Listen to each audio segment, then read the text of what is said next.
Oh, hey. What's going on? What's going on?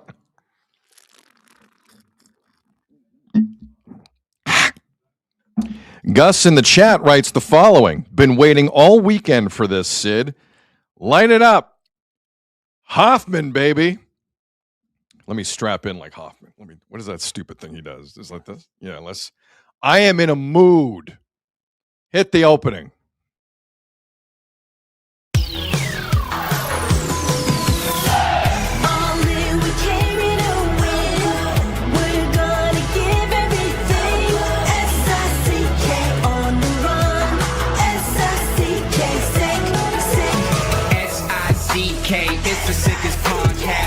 For the audio, or you can even watch back, giving players all the props or put them on blast. We don't give no hot takes, only talk facts. We're giving all our devotion, riding high on this wave of emotion, going all out, yeah, cause this is our time. No, ain't no stopping us till we reach the finish line. All in, we came here to win. We're gonna give everything. S-I-C-K on the run. S-I-C-K, sick. On fire, we're ready to fight. We'll bring the house down tonight. S-I-C-K on the run. S-I-C-K, sick. Play it on the car ride, play it when you lounge. X and O, you know that we can hold it down. Shout out to my man Sammy, got it off the ground. And to all the listeners tuned in right now, got debates, analysis, and speculation. This is sports talk for the new generation. You know where to find us, got a reputation. Sick podcast, your #1 sports destination. We're giving all our devotion, riding high on this wave of emotion, going all out, yeah, cause this is our time. No, ain't no stopping us till we reach the finish line. All in, we came here to win. We're gonna give everything. S-I-C-K on the run. S-I-C-K, sick. On fire, we're ready to fight. We'll bring the house down tonight. S-I-C-K on the run. S-I-C-K, sick. S-I-C-K is the sickest podcast. Tune in for the audio, or you can even watch back, giving players all the props or put them on blast. We don't give no hot takes, only talk back. S-I-C-K, S-I-C-K, S-I-C-K, S-I-C-K, S-I-C-K,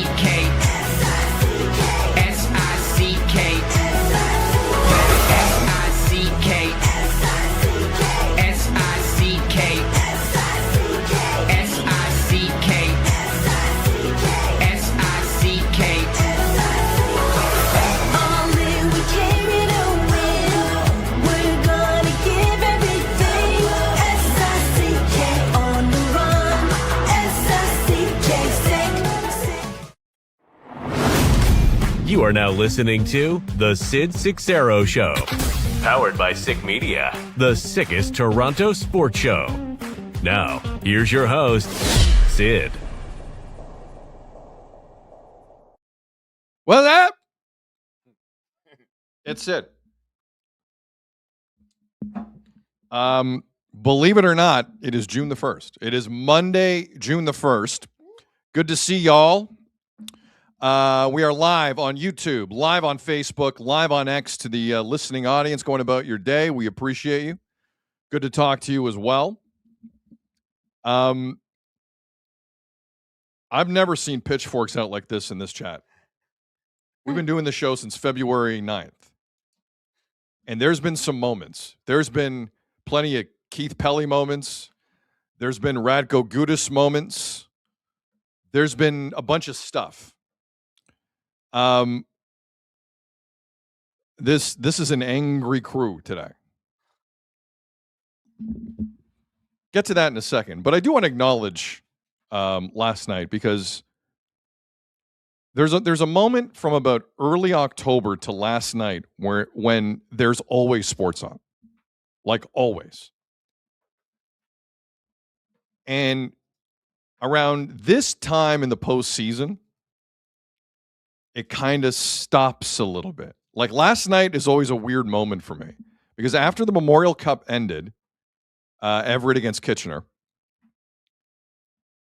and TSN did a great job with it. By the way, Dustin Nielsen and Frank Corrado, really good team. Really good team. And they were forced to do a bunch of kind of silly stuff, which I found amusing. But they were really good for TSN. And Dustin Nielsen is like slowly becoming one of my favorite play-by-play guys. He's excellent. Energy's good, sense of humor, prepared, love it. Love it. But last night, the Memorial Cup ends on TSN. And then I'm like, oh, okay, what's next? Because normally there'd be maybe a hockey game or an NBA game or something. And I go through my guide, nothing. There is no Cardinals Cubs is over. Sunday Night Baseball was done. And that is the moment that throws me for a loop every year. That moment from early October to last night, when it's constant, it ends. And it pitters out. And I'm like, what am I supposed to do now? Watch Pitch Perfect again on AMC or whatever movie's on? I don't know. So I waited for like 12-hour-long French Open highlights is what I wait. Yes, I did that. French Open Prime is where I went to because I'm so used to things being on. There were no things. So that moment for me as a sports fan is always weird when it just grinds to a halt. With that said, good to see you, June.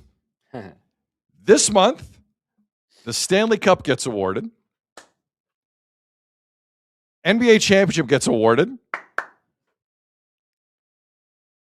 The World Cup of Soccer begins. Woo! We find out who the Leafs head coach is. We still don't know. We get to find out when the Canucks don't sign Manny Malhotra, because that story's coming. And we also find out who the Leafs select first overall in the draft if they have that pick by the time round one of the draft rolls around. June is a buffet of stuff. And it's now June. And the weather here in Southern Ontario is just perfect. It is perfect. Basically no humidity. It was stupidly windy Friday. That sucked. Rest of the time, it's been great. This week's going to get warmer throughout. Too bad the Jays are out of town. Check that based on the weekend. Good thing they're out of town. Good thing they're out of town. But June is going to be a wild sports month. Wild sports month. And Azo and myself will be here streaming a lot of it with you throughout the World Cup with Canada and Portugal. And we'll be here for the first round of the NHL entry draft on that Friday, June the 26th. Wow. It's all Azo's idea. All of it.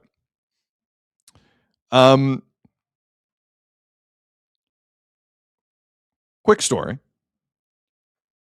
We all know how last year went for the Toronto Blue Jays. And it was weird. 2 months, not much. Couldn't get going. Stuck in second gear. Is John Schneider really about that life as a manager? What are we doing? What's going on here? Bullpen issues. You remember how it went. Then there was a game. And the game happened around this time last year. It was a Friday night home game for the Jays against the Oakland, Sacramento, Vegas Athletics. And the Jays at that time were 28-28. They've been like staggering around 500, usually a game or two below for a while. Kind of like this month. But last year, around this time, it was May 30th, they beat the A's at home 11-7. Chris Bassett was on the mound. And the Jays went to 29-28 on the season. They went to a game above 500. What happened the second the Jays got above 500 is they started feeling themselves in a serious way. And I don't know what it was about that team, but the second they kind of saw some daylight in terms of their record, they could not be stopped. They went 65-40 the rest of the way. The second the Jays last May got a game above 500, one game, I'm only talking one game, very modest record, 29-28, they won another and then another and another, to the point where they were probably one of the more confident groups in baseball, aside from Cleveland when they went on those crazy runs last year, in all of baseball. And obviously the Dodgers are pretty confident. But you know where I'm going with this. This Jays team, for the most part, the team we've known for the last year and a bit, the team that ended up in the World Series, if they feel good about themselves at all, could be go time. Could potentially be go time. So that was last year.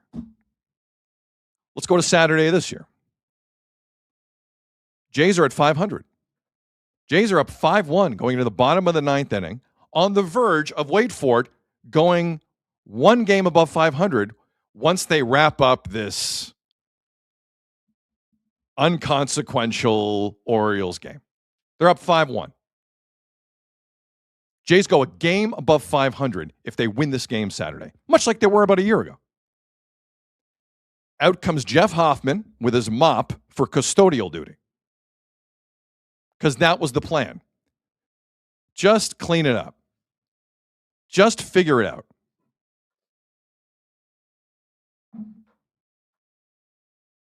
And what happened was a period of about 10 minutes that Blue Jay fans on Twitter have not stopped talking about since Saturday afternoon. It is still trending, Jeff Hoffman. Still. For those who missed it, the Jays were up 5-1 when Hoffman came in, and when he left, they were basically going to lose the game. Lead is gone. What was his line exactly? Hoffman's line, 5 earned runs over a third of an inning, got 1 out. Allowed 5 earned runs. And not little, because John Schneider loves his, they didn't hit them hard. They didn't hit them out of the infield. No, they were all out of the infield. All of them. Clean. Jeff Hoffman was not prepared to go into that game, it felt like. And John Schneider just kind of sat there and watched it happen. Eventually, he asked Connor Siebold, the new guy, again, to come in and try and finish the job. And Siebold can only do so much. All the earned runs were hung on Jeff Hoffman. Jays lose. And then they lose yesterday. So the Jays are a half an inning away from going a game above 500, which they haven't been at in a long time. They go from that to 2 games below 500, taking on a team in Atlanta starting tomorrow night that's 20 games above 500.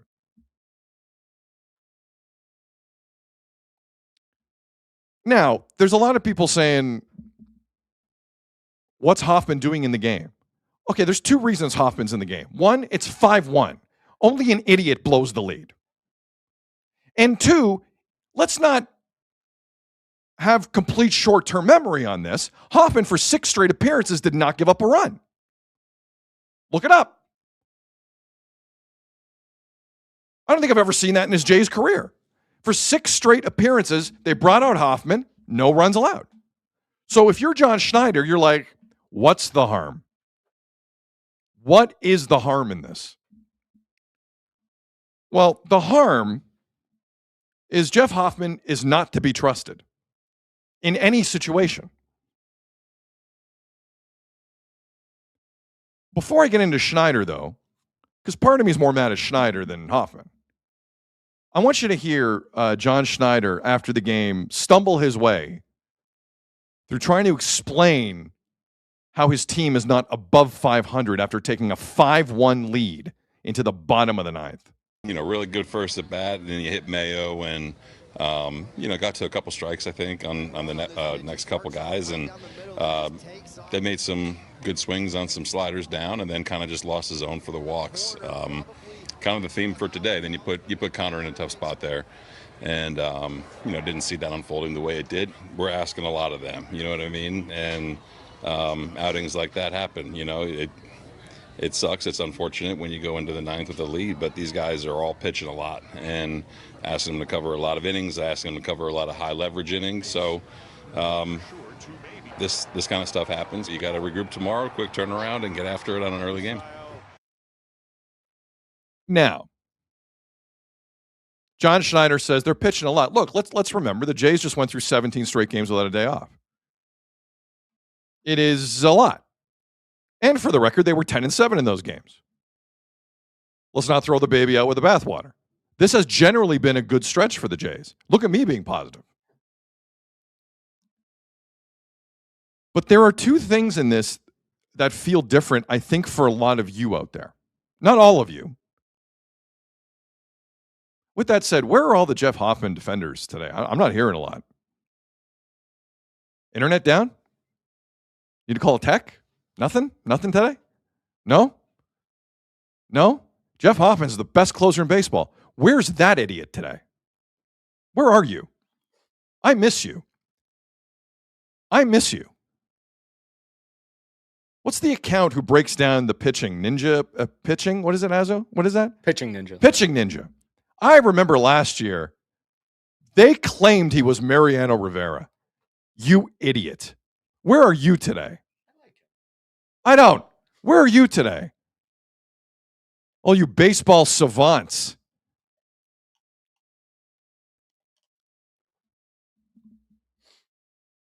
Here's why Blue Jay fans are upset. One, deep down, and you all know I'm right, even the positive ones, you can't let go of Game 7, can you? I don't blame you. I can't either. I cannot either. This organization has backed this guy continuously for pure ego, not for the betterment of the Jays. Ross Atkins and John Schneider have their reputations on the line with this guy, who at times has electric stuff, but most of the other time is just completely irresponsible out there in Jeff Hoffman. By the way, it wasn't physicals that he didn't pass with those other teams 2 off seasons ago. They didn't want his ass. I don't know if you can tell now what really happened there. But being concerned about a physical is a polite way to tell a player, we have second thoughts.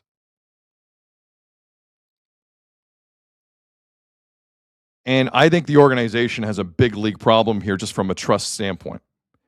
Like we're entering the Brendan Little, we can't play him at home in the playoffs phase of this story.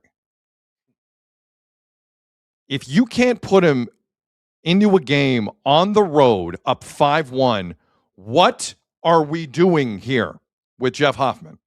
What is that? The Jays play tough guy all the time. Do you know if his name was Hayden Younger, they would have DFA'd him by this morning? The Jays are the fakest tough guys in baseball. If any other pitcher did that, DFA'd, released, or traded. But he's Jeff Hoffman. He's their baby. He's their reputation. Do you know how many organizations would have ditched a guy who blew Game 7 of the World Series? But no, not this ego trip. Not this ego group. Nope. Very different. So, yeah, you can't trust him. Because the Jays historically, well, I've shown you, if they creep above 500, the mood changes. And I know Vlad's still on pace for like 9 or 10 home runs, by the way, which we haven't talked about enough lately. But the mood will change in that clubhouse.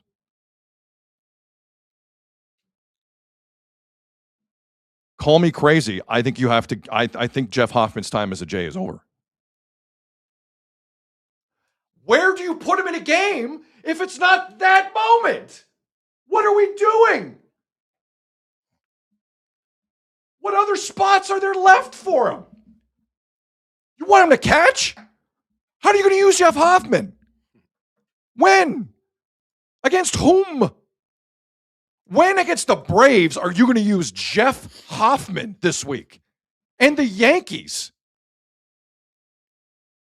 And the Baltimore Orioles this weekend again. The Jays made their own bet on this.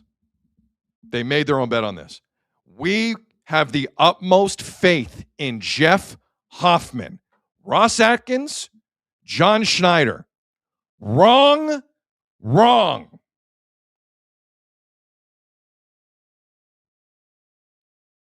They are paid to know about baseball.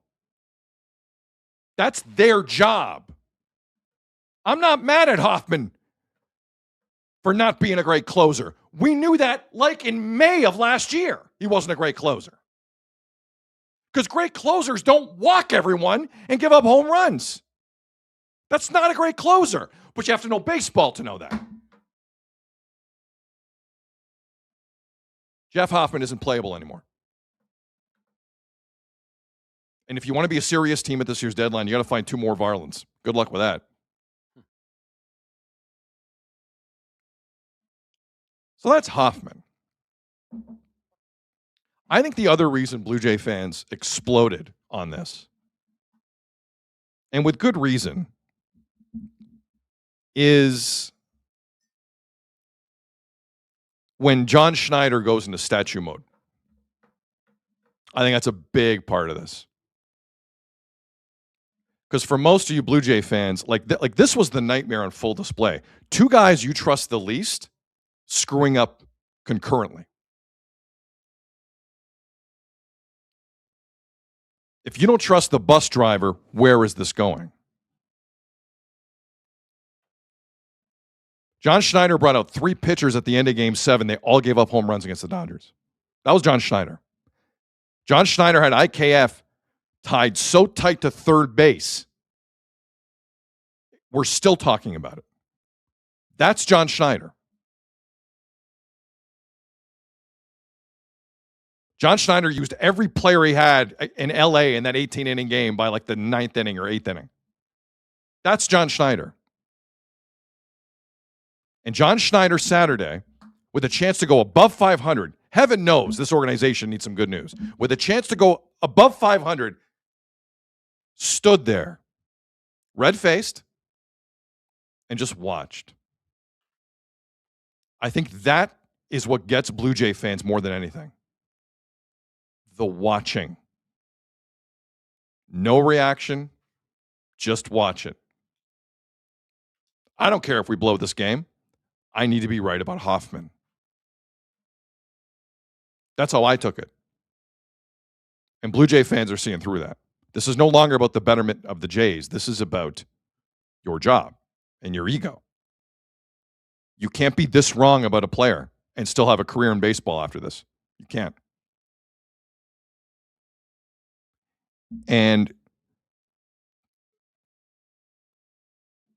that's the issue. That's why that drew the reaction it did. If that was, if that was Mason Fluharty that did that, I don't think it would have drawn the same reaction. But the problem is Schneider and Hoffman are tied at the hip.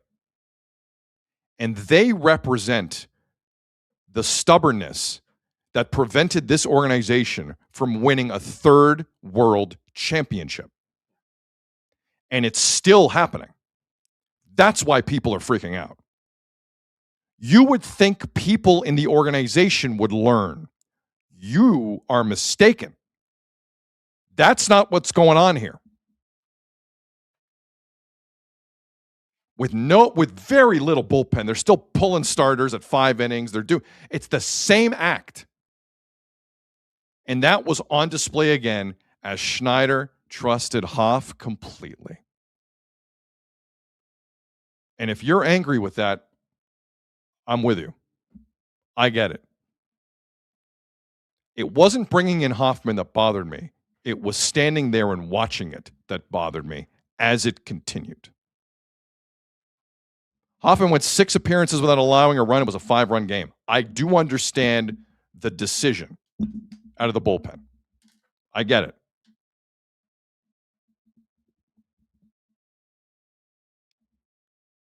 But a lot of bad memories came back to the surface Saturday. A lot.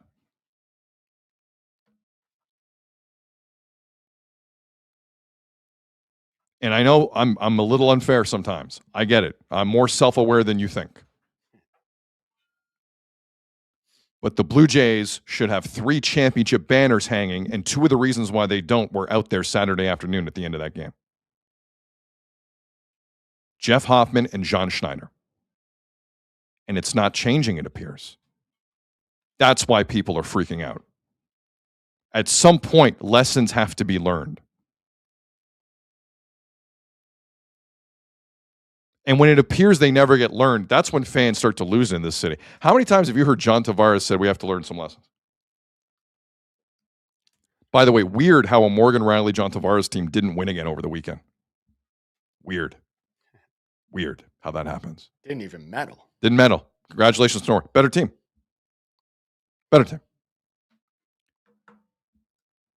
But the Blue Jays will not progress unless they learn some lessons here.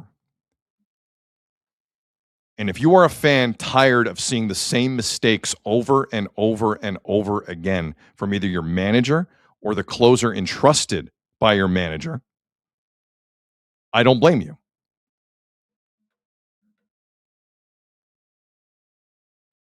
So what now? Again, I think Jeff Hoffman's time as a Jay is done. I believe that. Deep in my soul. If you can't trust him with a chance to go a game above 500 in a 5-1 game where you're leading, there's no other place to go.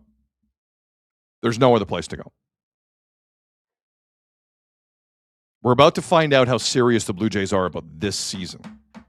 We're about to find out. Because if that garbage continues, you do not respect your clientele at all. You do not respect your fan base at all. To continuously be hitting them between the eyes with this Hoffman-Schneider thing is cruel and unusual punishment.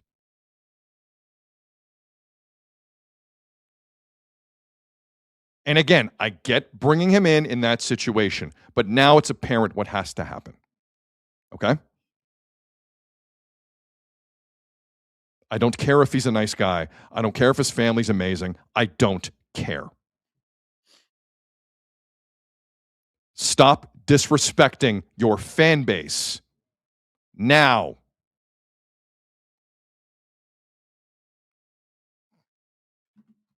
Jeff has a party. Good afternoon. Good afternoon, Sydney. Wow. What do you do with Jeff Hoffman? That's a great question. First of all, you mentioned the Memorial Cup. Can we shout out the local Kitchener Rangers for winning it? Big time win. Yeah, huge. Big time win.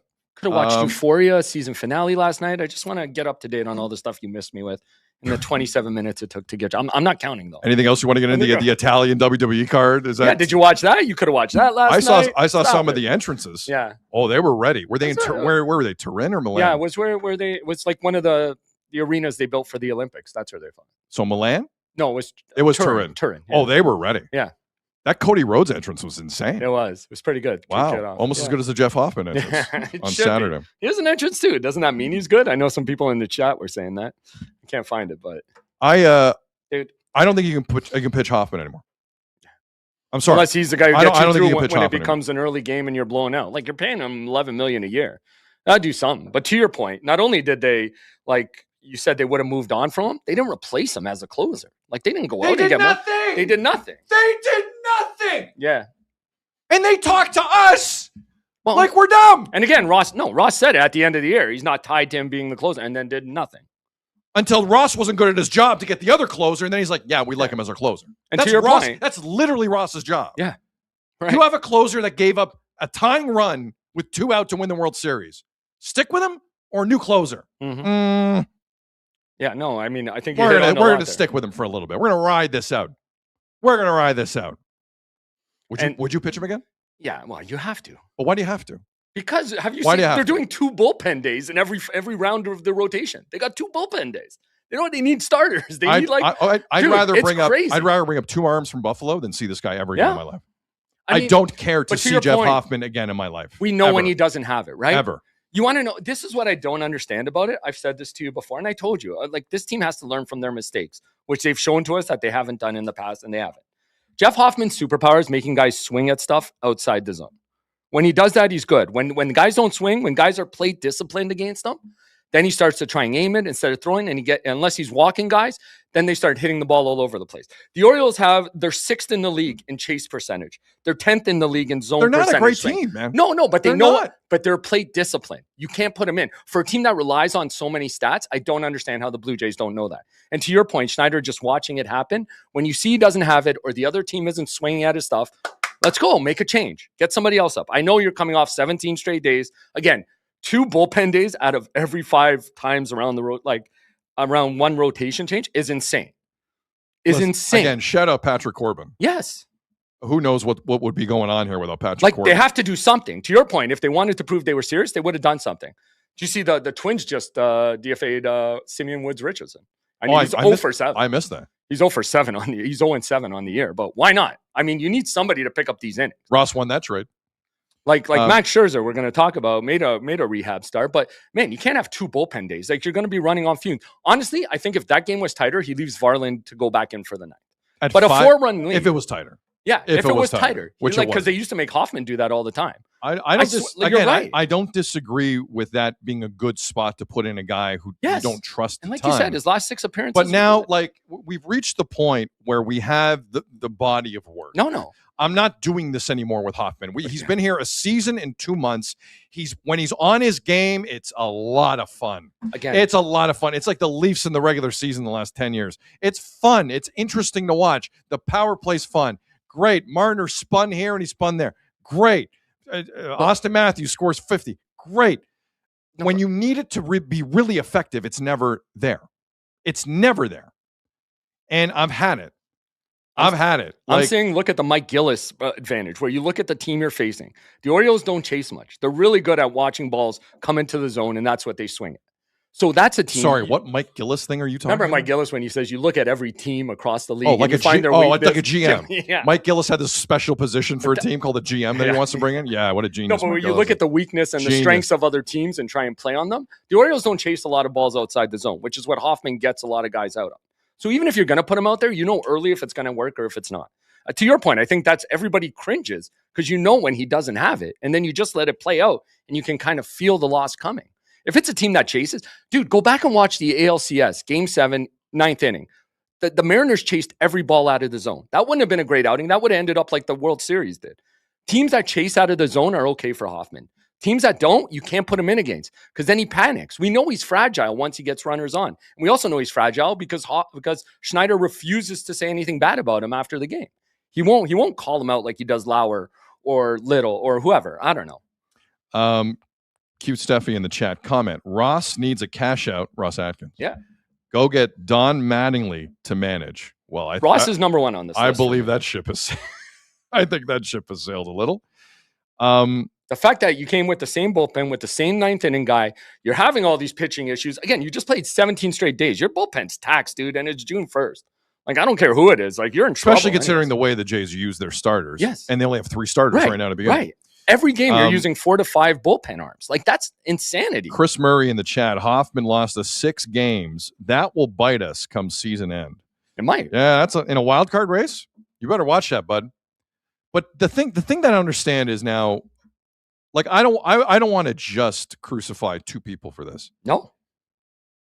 Ross Atkins, what the hell are you doing right now? Those 2 are second and third. What Ross are you doing? You don't have any starters. Exactly. Trade for one. Yep. I don't care if it's not the perfect deal. You need it now. This is nuts. Your bullpen's going to be on fumes by August. They already are, dude. You can argue by July. Somebody in the chat says, I don't even recognize half these names, and it's true. What is Ross Atkins doing right now with this team? Someone needs to explain that to me. Ross Atkins has not taken enough heat in the city for this. Injuries are one thing. What you do with them is another. 2 bullpen days. One day, Patrick Corbin's going to wake up and his arm is going to fall off because he has done his part.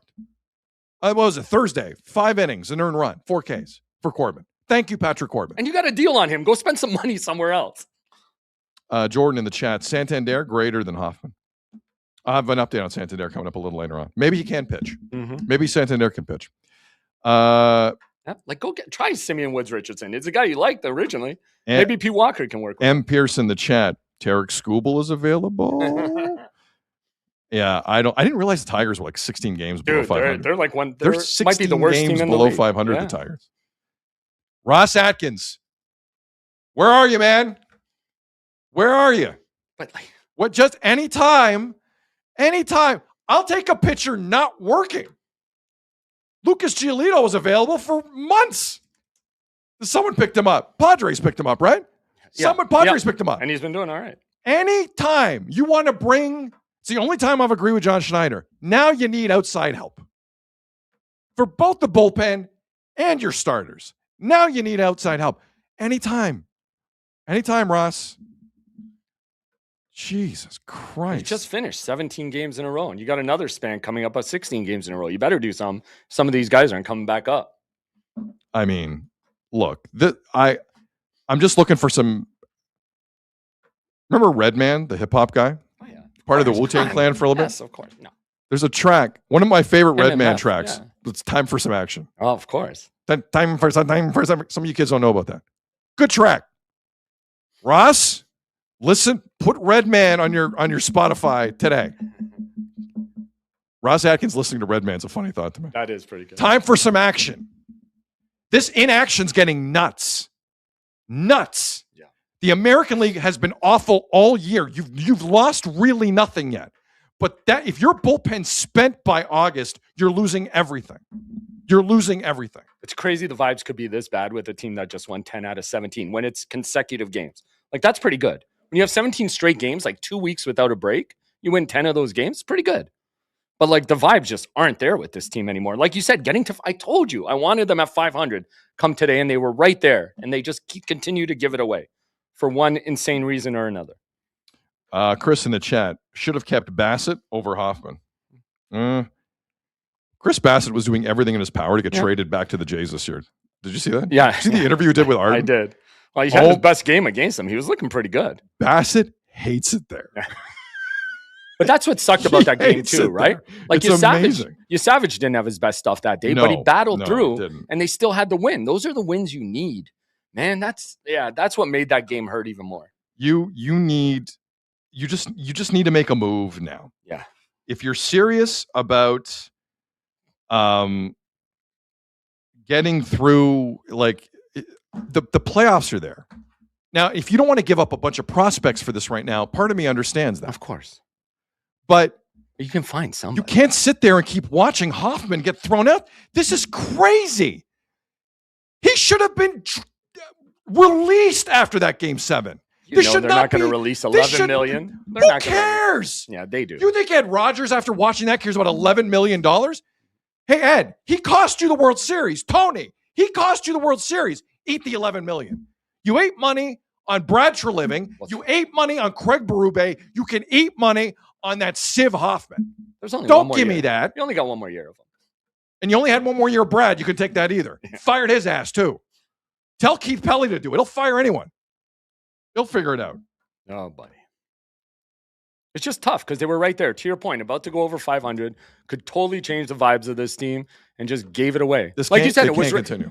Schneider made the right call putting Varland in the 8th because it was a tougher part of the order. Got through it. And like I said, I honestly believe if it was closer, Varland would have been out there again.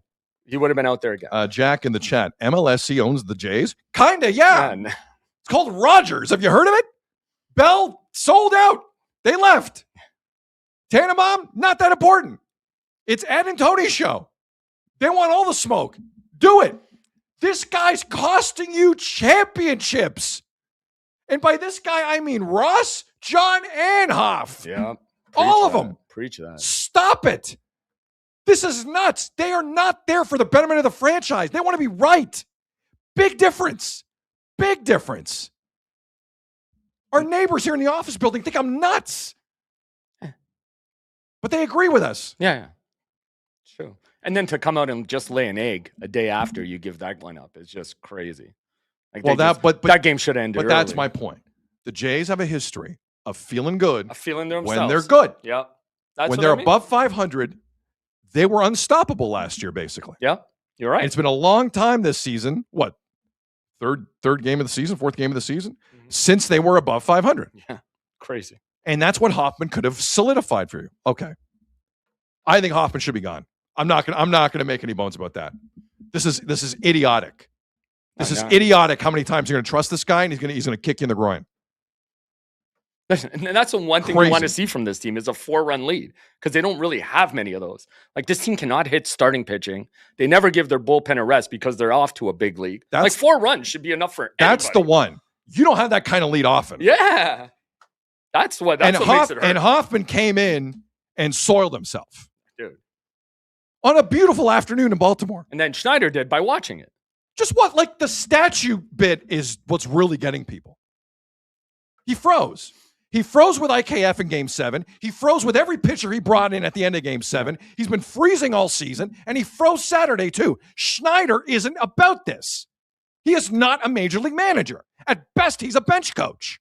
At best. If he's a player's guy, yep, that's what And they keep doing this because he's cheap, and no one else would pay him. Oh, I'm sure he'll be fine. But then I guess he left them in because like yesterday had to be another bullpen day. So let's go all the way around. Like it's just one bad thing after another. Jack in the chat, trusting Hoffman is the definition of insanity. Yeah. A lot of nuts people running the Jays right now. Right? Like Schneider knew he had a bullpen game coming up on Sunday to go into this thing. Like that's why anybody you could have called up to give you some length would help. It's just insane. These guys are all hurting each other. Broken Bats in the chat. Azzo, keep pushing Sid. There's an F-bomb coming.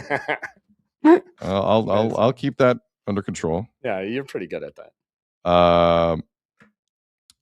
Okay. Anything else on Hoffman? Because there's something else from yesterday I really want to talk about. Oh, I know. We got to get to this. You want to talk about the same thing? Yeah, of course. So let's set the scene, shall we? Jays lose again yesterday. I'm not even that concerned about it. Well, it's how they lost. But I could see it coming. It's a Leafs like letdown, like just. But that to me, no show. That to me wasn't the weirdest part of the game. No show. No, of course not.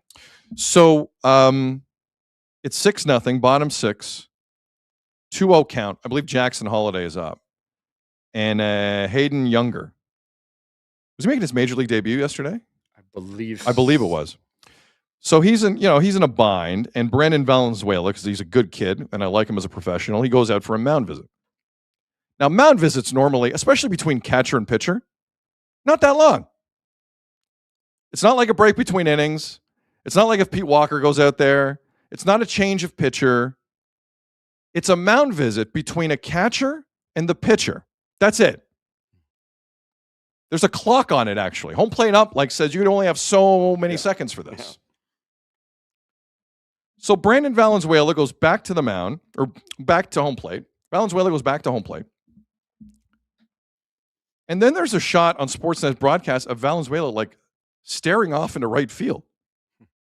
Then there's a shot of John Schneider walking out of the dugout, not running, walking out of the dugout to right field. Then they show a shot of Jesus Sanchez, glove off, baseball next to him, where there hadn't been one previously, and he is holding his wrist like someone hit him with a slingshot from 20 yards. He is in a lot of pain, Jesus Sanchez. So everyone's including Dan Schulman. If Dan Schulman doesn't know what happened, then it was weird because Dan's on it. Yep. And Caleb Joseph's pretty sharp too. He's been out there in his career a couple times. He knows what's going on. Especially at that ballpark. But no one knows what's going on. I also learned yesterday how many cameras aren't showing the field during a broadcast. Yeah, right? So thank God for Peacock, the NBC streaming service in the States, that not only had the game as well, but actually had a wide shot of the field so you could see the field. Memo to all TV stations, show the field. Even if it's a wide shot, you're going to catch something, right? What we learned yesterday. Thank you, Peacock. So everyone's like, what's going on with Jesus Sanchez? During the mound visit with Brandon Valenzuela and Hayden Younger, Jesus Sanchez felt it necessary to talk to some 12-year-old kid in the first row at Camden Yards in right field. Now, what exactly they were talking about, I have no idea. I thought professional baseball players in that moment were, concentrating on the game. I guess I was wrong. So Jesus Sanchez is waving his glove to this kid, and this 12-year-old kid then throws the ball over and it hits his wrist. And Jesus Sanchez reacts in a way similar to some of the diving you may see in the 2026 FIFA World Cup. First off, the ball wasn't traveling that far. We later find out the kid was under the impression Jesus Sanchez maybe wanted to play catch. Why would the kid feel that way? I don't know, because maybe Jesus Sanchez was waving his glove at him like an idiot. On top of that, Jesus Sanchez has to leave the game. What if that was a 2-2 game? He's like a 287 hitter. You can't afford that. He has to leave the game, Jesus Sanchez. So, a couple things. One, he wasn't that hurt. X-ray's negative. He's fine. One thing. Two, ball wasn't going that fast. Three, for someone as bad defensively as Jesus Sanchez, pay more attention to what's going on in the game. Stop talking to people in the stands. In between innings, before the game, I've seen that plenty. I've seen it plenty. On a routine mound visit, turn around and focus. What the hell are you doing? That's one of the dumbest things I've ever seen. What if that was a close game? A 287 hitter to leave the game because of that? By the way, Jesus Sanchez, same guy who had to also leave a game a couple weeks ago because one of his 9 chains around his neck winded him while he's trying to make a play in right field. That happened. Go look it up. John Schneider was stunned. 9 chains. Sure. And all I keep hearing yesterday is, wow, the Jays are cursed. The Jays aren't cursed. He wasn't being professional. That's what that was. Pay attention to the game and don't be an idiot about it. What the hell are you doing? The Jays are cursed. No, there's a reason this guy at age 28 is on his 3rd major league team. That's what's going on. This team's killing themselves to try and stay in contention. Everyone's hurt. This fool is talking to kids in the front row in the middle of a game. And then he has to leave the game when he wasn't even that hurt. Here's the telltale for me. This was John Schneider after the game. He says something here in a nice way. It's one of the more insulting things I've heard him say about a player, but he did it in a very intelligent way. This is Schneider about that incident. What you're going to see at the ballpark. He was kind of talking with I think it was a 12-year-old kid, I was just told, talking with a kid, kind of going back and forth. And I think in a playful manner, like almost like, hey, let's play catch. And I think that the kid took it literally and hit Sanch with the ball. So players deal with a lot when you're on the road, especially from other fans. Most of it is usually pretty fun. So I think it was just, misunderstanding. I think when, young kid, I got young kids and, they can get a little excited. Just don't really see that in a major league game too often. Should it say something about the kind of guy that Jesus is, that he's so playful that a kid could mistake that for? Yeah, I mean, Sanchez, he's like the most interesting man in the world. You kind of, you can see him in the box. He loves playing the game. He loves having fun. So I think that could kind of be, misunderstood at times, and I'm sure the kid feels bad. I'm assuming there's no ill intent there, but just ball coming on the field during the inning is something that shouldn't happen. Two things. One, I failed to mention a 12-year-old kid got thrown out because of that. Good times. Walking disaster, Jesus Sanchez. Good times. Secondly, whenever someone says the world's most interesting man, he wants to cuss him out in a major way in front of mics and doesn't. I'll agree with John Schneider on that. Just stop telling me that the Jays were cursed yesterday about Jesus Sanchez. No, Jesus Sanchez was just unprofessional. And there's a reason he's now bouncing around consistently for a guy with his power. Stupid move. Stupid. If that was a tight game yesterday, Jays fans would have been over the moon upset with that. Dumb. Azzo, what was your take on that yesterday? It was just bizarre. Dumb. But bizarre. He's their only hitter. Their only hitter close to over 800 OPS. He's at 785. I couldn't believe it. So for a guy and it's a guy who's getting his first chance to play every day. Like, what are you doing? And the way he did flap his glove at the kid looks like he wanted to play guy. But yeah, on a mound visit, doing talking to they talk in between innings. It happens, and during Are you good? no, it's You it's okay, crazy. man? Richard in the chat. Officially now the Keystone Cops. Yeah, it's close. But then the kid threw it when he had his back to him too. And if No, the kid here's the other thing. He saw it coming. No, he didn't have his back to Yeah, he anything. did. He had No, his he back. didn't. And it was going 8 miles an hour on top and of then, it. I don't know. Maybe it's hard. Hey, if it was the enough hell to are you hurt him, doing? I'm with a couple people in the chat. He was fine. Get Ross to go talk to that kid. Maybe He the was kid could fine. throw it in May- the 8th. Let's go. Get a positive out of Yeah, it. blue cheese over ranch. Sign Sign the kid, and Sign I'm with a you. minor league I'm deal. with you. Sign the kid. Flipping yes. A. Yes. Rookie of the year, movie plot coming Yes. true. Sign the kid. I I'm with that. That was my first thought. Can the kid I'm pitch with in the you. 8th or in the 9th? Sorry. Can the kid pitch in the 9th? He Maybe was bring him in. fine, and they had to pull a 287 hitter. In a game. One they're of the getting worst blown offenses out. in baseball. He because didn't of want that to play stuff. the rest of the game. Ridiculous. Maybe that's right. He wanted out of that Ridiculous. game. What He the was score? fine.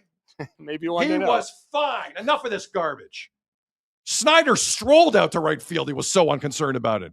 He didn't care. No one knew what happened. You better watch out. Charles McAdoo could take Ridiculous. his spot. He's looking all right. He was fine. Ah. Anything else? No, I mean, it was just very bizarre. Can control life in the chat. Bro, y'all are crazy. Maybe. The Jays make us crazy. All right, so some good and bad news in terms of minor league outings yesterday. Max Scherzer, 3 shutout innings in Buffalo. That's good. Shane Bieber, 5 earned runs and 2 1/3 in Dunedin. That's bad.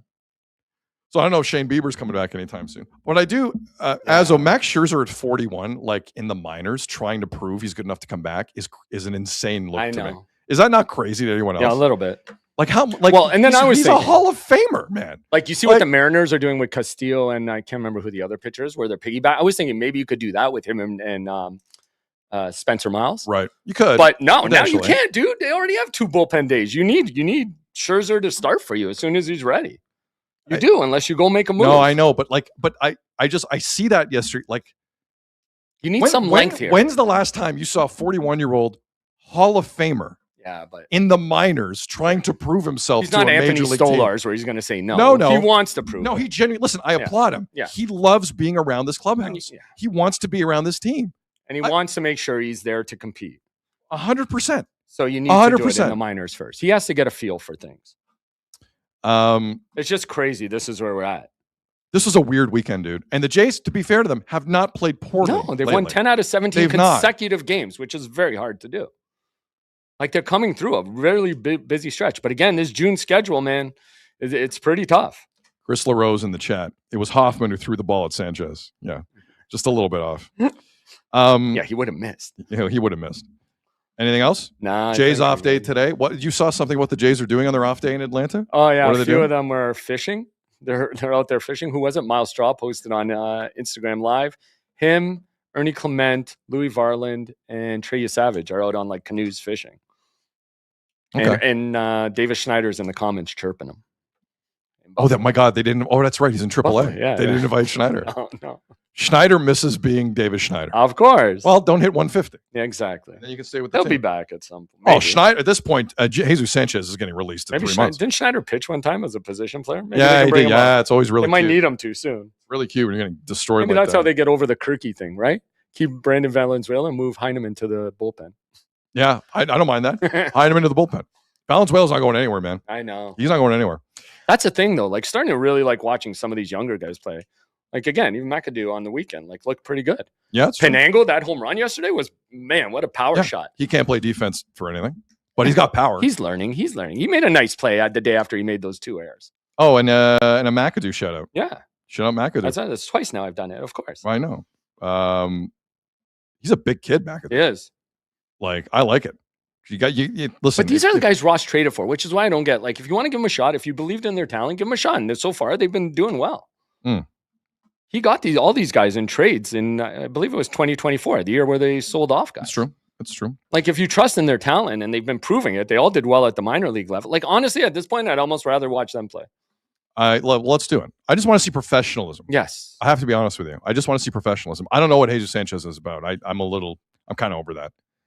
I'll allow you one dumb thing. You can't give me 2. Again, the Jays can't are give me two. finally I'm- giving him I'm a good. chance to be I'm an good. everyday player. Yeah. Because guys never liked his splits. You could only play when like a certain pitcher was playing. Like he's getting his chance to be an everyday player. Be smarter about it, bro. 100%. You got to be. Hey, Azzo, Yeah, Sid. great time of year. Not for Jeff Hoffman. No, but for everyone else. Yeah, it is. Puck drops, tip-offs, first pitches. When the game is on, you call the shots. Head to betway.ca and bet your way. Must be 19 plus. Play responsibly. Leafs made some news today. Like news. All weekend. Because we had fake news over the weekend and real Yeah, news. that's what I mean. Let's do the real news. The real news is the Toronto Maple Leafs have announced that they've appointed Judd Brackett as their new assistant GM and head of player evaluation. Brackett spent 5 seasons with the Wild as director of amateur scouting. I don't know if this is fair or not, but in all of those seasons, the Wild won 1 playoff series, and it was last month. I'm just saying. I rip the Leafs for that all the time. No, it's true. I'm saying that Judd Brackett was not part of a lot of winning in Minnesota, but he's a respected guy, 49 years old.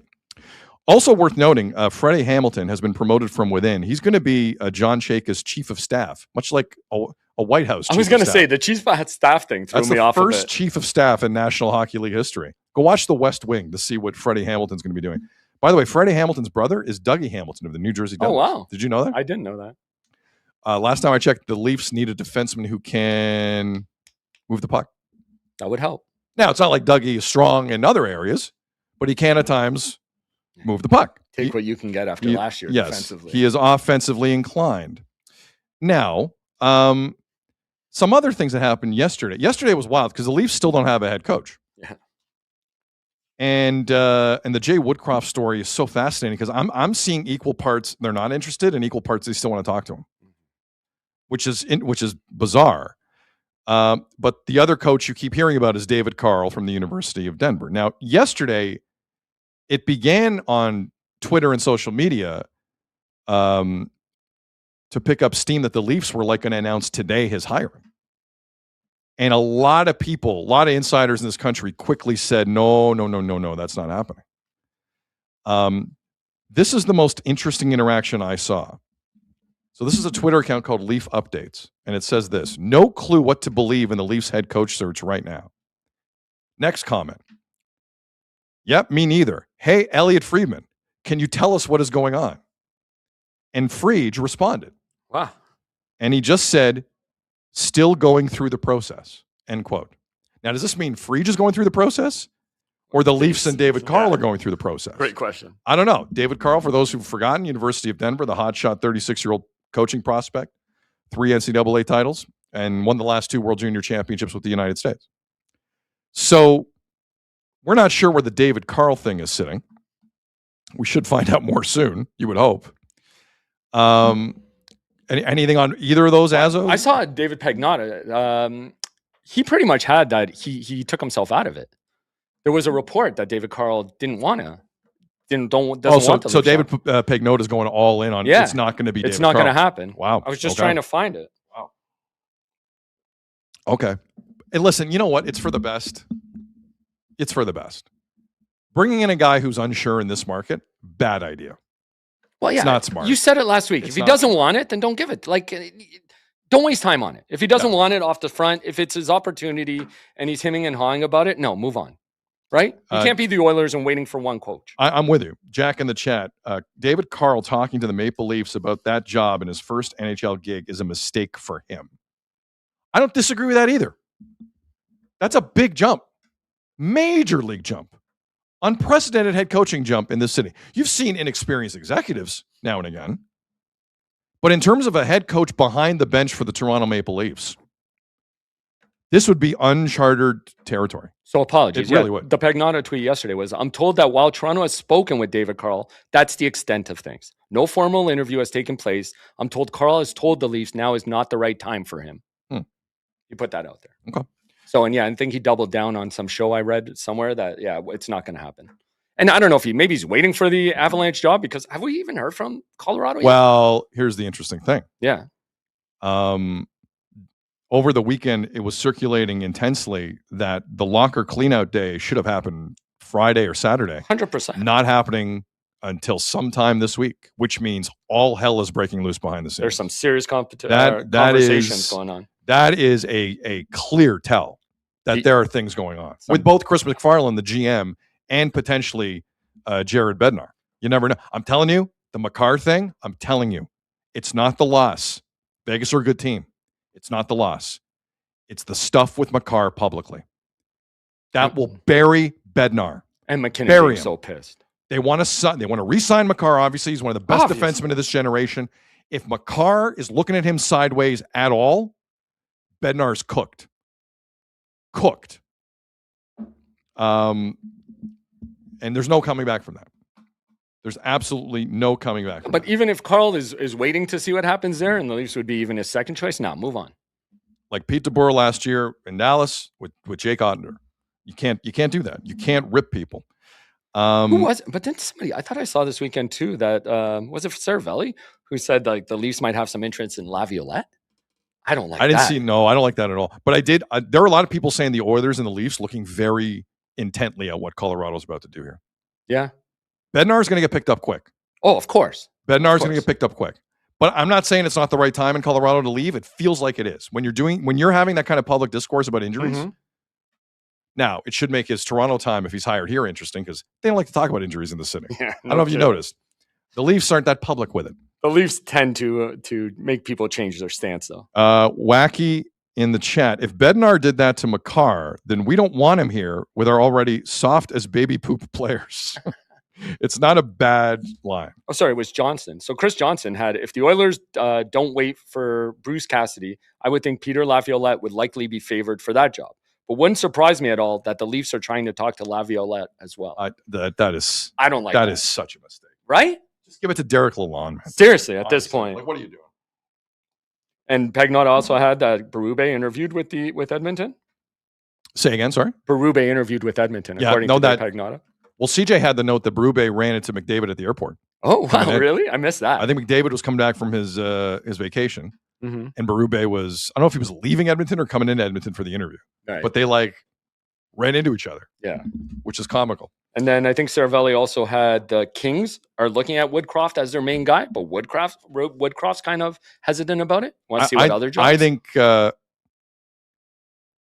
move alone from Woodcroft tells me he's one of the smartest coaches available. Yeah.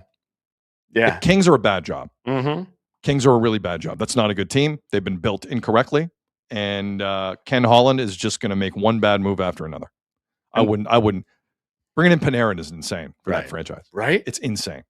No, I don't want to work for Ken Holland. And then the last thing I bookmark on Cervelli was him saying the Leafs coaching search, once the draft combine wraps up, which starts today, right? In Buffalo. Yep. The expectation is that they're down to 3 to 5 finalists for the coaching job by the end of this week. All right. So, we don't know how, have we heard 3 to 5 names? It will be interesting. I mean, Woodcroft, Carl, who else have we heard? Laviolette, I just heard this morning. Not many. But then to your point, the Malhotra thing is crazy. Vancouver. Calgary have a coach. Yeah. Vancouver. Don't do this. What's going on? Vancouver. Ryan Johnson. Don't do this. Aquilini. Don't screw this up. I'm telling you. And if I'm Malhotra, I'm sitting back too. If anything, the Leafs getting Malhotra makes it easier because there's no way his son gets drafted first overall. That's true. It's true. That cuts that out of the equation. In Vancouver, it's a bit more complicated at third overall. 1,000%. With Caleb Malhotra. Oh, boy. Yeah. I'm now rooting for the Leafs to go in and get Manny Malhotra. I'm rooting for it. I'm actively rooting for it. They would pay more. Francisco Aquilini has a strong history of messing things up. He could easily mess this up over pennies. Over pennies, that guy will do that. Keith Pelly talks about the muscle of MLSE and this and that. Manny Malhotra knows this market. He knows this organization. If he's not completely repulsed, bring him in. Do it. I agree. Do it. I'm all for it. Never mind these coaches half step in about this and that. I like Denver. I like Denver. Okay, then stay in. Yeah, keep your ass in Denver. I don't care. On. Bring the big league coach then, not the college coach with a soother. Bring in the big guy. Agreed. Do it. Agreed. Enough. My last question for you is, what about the Leafs and all this kind of misguided things we're seeing? Like, is the organization doing that on purpose? Because we had some of it with like the Mike Gillis stuff and the GM and president, whatever, and now we're seeing it with the coaching thing. Think the org's doing? No, it on I don't. purpose? I don't think it's the organization doing anything. I think it's people who want the gigs throwing their names in the hat through subordinates in That's the media. interesting. Yeah, fair enough. Not subordinates, but like No, I hear friends. you. Yeah, You know what I'm saying? They get people to put their name out there for Dude, it. that has Maybe get an interview. That's worked in Toronto for 30 years. It has. And the fact that we're hearing they haven't interviewed 30 these years. guys who we Like- are rumored, it's true. That makes sense. That makes sense now that John you say Gallagher in the chat. Tortorella. Tortorella for the Leafs. Doesn't have a He's got contract. 1 month left on his contract. Doesn't have a contract. Ends June 30th. Stanley Cup final tomorrow night. Mhm. We'll get to that in a second. Peter Horachek back to the Leafs from Wacky. That's good. Steve Simmons yesterday in the Sun. Last week, I think it was exactly a week ago, we learned that Max Domi's surgery didn't go to plan, and they didn't have many details about it.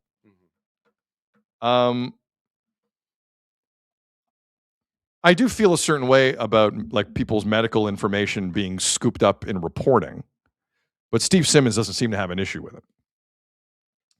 So I'll go down this road. Just because like a lot of people were concerned about Max Domi. It wasn't a great statement put out by the Leafs at all. But this is what Simmons wrote yesterday in his Sunday column in the Toronto Sun. According to sources, Max Domi chose his own surgeon to do a back procedure rather than the one the Leafs had in mind after the season. That's not uncommon with today's modern athlete, and that doesn't affect his insurance with the Leafs. What is uncommon is this. Something went terribly wrong with the surgery. For public consumption, no one's saying what it is. Almost every operation on a professional athlete is followed by a press release that indicates that successful surgery has indeed taken place. Whatever happened here wasn't deemed successful. Apparently, Domi could not walk in the days following surgery, which created significant alarm. His status remains in doubt for the coming season. So that was Steve Simmons yesterday in his Toronto Sun column. Keep in mind, Max Domi, this idiot organization played Max Domi 80 times this year. He barely missed games. It's crazy. And had him fight. Yeah. Kind of fight. He had to. Yeah, Kind somebody of fight. had to. The Gudis thing wasn't a real fight, but you know what I mean. Yeah. He got to pummel. I don't know what the Leafs were thinking with Max Domi. Like he needed some help or rest or both. And Playing some of the higher minutes on the team too, because he was on top line. none of it makes sense. Azzo, none of it makes sense. It doesn't. So a reminder in terms of his contract, Max Domi, who is 31 years of age. That's a tough medical situation to be in at 31. But not to be able to walk after the That's surgery, not cool, man. That's not good. You don't And need I me to wonder- tell you that. Yeah. Jeez. And when you chose your own doctor over the team's, that's got to make things weird.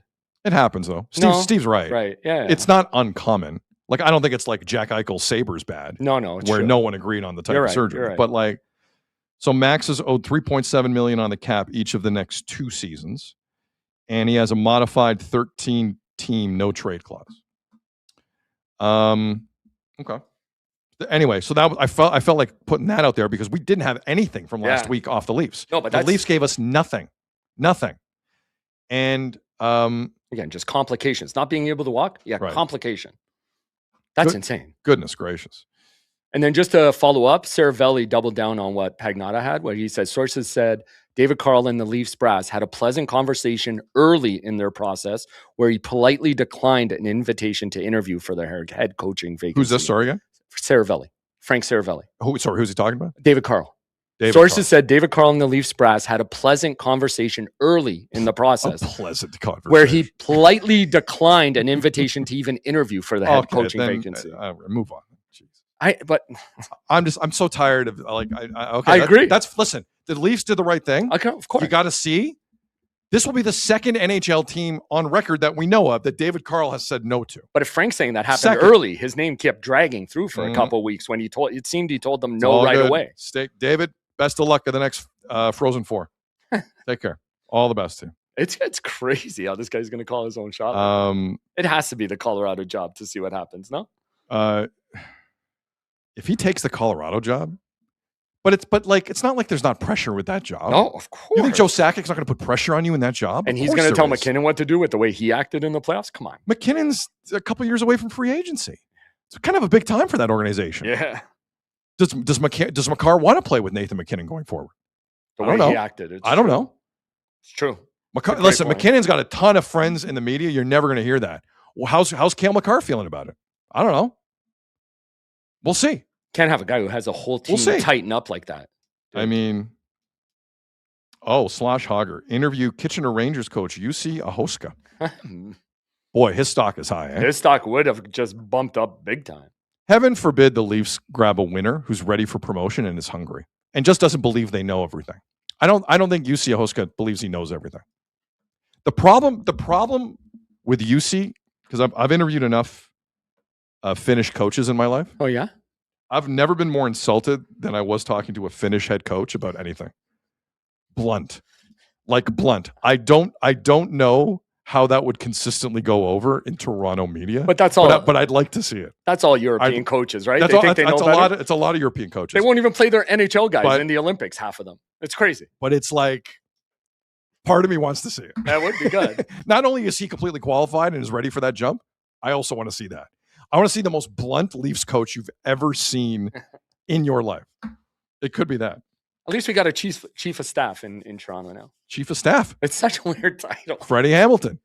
I'm telling you. Chief of staff. Chief of staff. That's a great business card to hand out. Who's going to be their Secretary of State? Right. Let's get all the political phrases in Secretary of Defense. Who's going to be their Minister of Defense? Seriously. It's not Morgan Riley. There you go. That would be great. They need one of those for sure. It's probably, who is his mentor? Jake Gardner. Jake Gardner. Maybe. By the way, did you see John Tavares went to the World Championships again and didn't win? Did you see that? I saw that. It's weird that happens with John Tavares teams. Yeah. They just don't win. At least he wasn't the captain. That's fine. Hall of Famer. That's fine. Slosh Hogger in the chat. We need Blunt in Toronto. There's a lot of folks that want to see UC Ahoska get the Leaf job just for all the reasons. And part of me is here for it. Yeah, for sure. A Blunt winner. Let's go. But a Blunt winner who's not egotistical enough to think he knows everything, because he doesn't. It's true. I like it. What would Austin think, though? Wacky in the chat. Sorry, this made me laugh. They're coming in thick and fast. I know. Hey, Sid, Morgan Riley was a +4 in that tournament. Crazy. Trade him. Hurry up. Trade him. Trade him. It's true. Shout out Norway for teaching. Canada do not hold the following gold medals right now: Olympic men's hockey, Olympic women's hockey, World Juniors, World Championships, I believe in both. Yeah. Both men's and women's. That's 5. This is when you have the summit. Yeah. Right now. Right now. This is when you have the summit. Not that idiot summit from like 20 years ago. I know. Now, after Turin, I think it was. Now's when you have the summit. We don't hold anything. Nothing. Yep. Our hopes and dreams are with our Canadian men's national soccer team. Oh, boy. We'll get to that in a second. Yeah. Jack Napier has a good one. Who's the Leafs press secretary? They should have a press They secretary. need a press secretary? That would be pretty good. Daily briefings. Yes. At 100%. 2:15 Eastern. I think this is Daily the one briefing. city that would work to have Yes. a press secretary for a hockey team. First question, Mark Masters, first question in the briefing room every day. Yes. Who gets the first 3 questions in the Maple Leafs briefing room with the press secretary? Oh, It's Mark Masters, Yeah. Chris Johnson. Chris Johnston, Right? and Terry Cushing. Actually, yeah. I'll give it to Terry. Sure. I like Terry a lot. Give it to Terry. All right. So anything else Leafs? Because No, I that's think kind of what it. That's all the stuff filtered out I've from the liked. weekend. Yeah, that's all the stuff All I've right, liked. all right. Okay. One more thing. No, go ahead. Go No, I ahead. was going to say Dreger kind of had a report where if a team in the East asked Vegas to interview Cassidy, he thinks they'd give it to him. I don't know if that meant immediately or when the offseason. Oh, the whole thing's been an FU to Edmonton. Dude, Yeah, I it's believe it. crazy. Like it keeps going. Yeah. I got to be honest. I don't think Vegas is like that concerned about the Kings. No. It's been Edmonton. Yeah. But if if they give permission to a team in the East, it would make. But again, to your point, it just makes sense. If I'm And Edmonton, Cassidy's not helping him. if I'm Edmonton, go get Malhotra. It's true. Go get Malhotra. Just do it. I like that. Malhotra's going to get snaked, and I love it. And I like that. I love it. There is an ordained feel in that Canucks organization. He's not leaving. We're going to take his kid. But that's what I love We're about going it. to draft Caleb. He's not leaving. Nickel and dime this guy. Keep nickel and No. diming Manny Malhotra. And Manny's using it to his Watch favor. this. I love it. Watch Like there's going to this. be bad blood there no matter what. Because Go, Manny's playing it against them. Manny. Go get yours, man. It's true. Go get yours. I love it. Love it. Raptors gal in the chat. Canadians talk? Oh, yeah. Okay, quick story. Hold off on that photo, Ezra. Yeah. It's not something that would come up. Like, it's a weird thing about me, but it's very true. I do not like roller coasters at all. Azo, you like roller coasters? I don't mind like the them. big ones. Yeah, I Like don't mind the real, like something called Venom or something. Yeah. Like, you like I'm roller good with coasters them. like I'm that? good with them. Like Leviathan. Yeah. I don't like roller coasters at all. And I've never even been on like a big one. I've been on medium-sized Come on. roller coasters. Not for me. I don't like heights. I'm not a good flyer. I will admit this publicly. There's a lot of us in this world. There's nothing wrong with that. Yeah, you got some love in the chat, Shauna, that you kind of hate roller coasters. I do not like Drop Zone can go to hell. I understand That's that not really if a you roller love coaster. that and you like the thrill, I get it, but that's not for me. That is not for me because I do like some semblance of control in my life.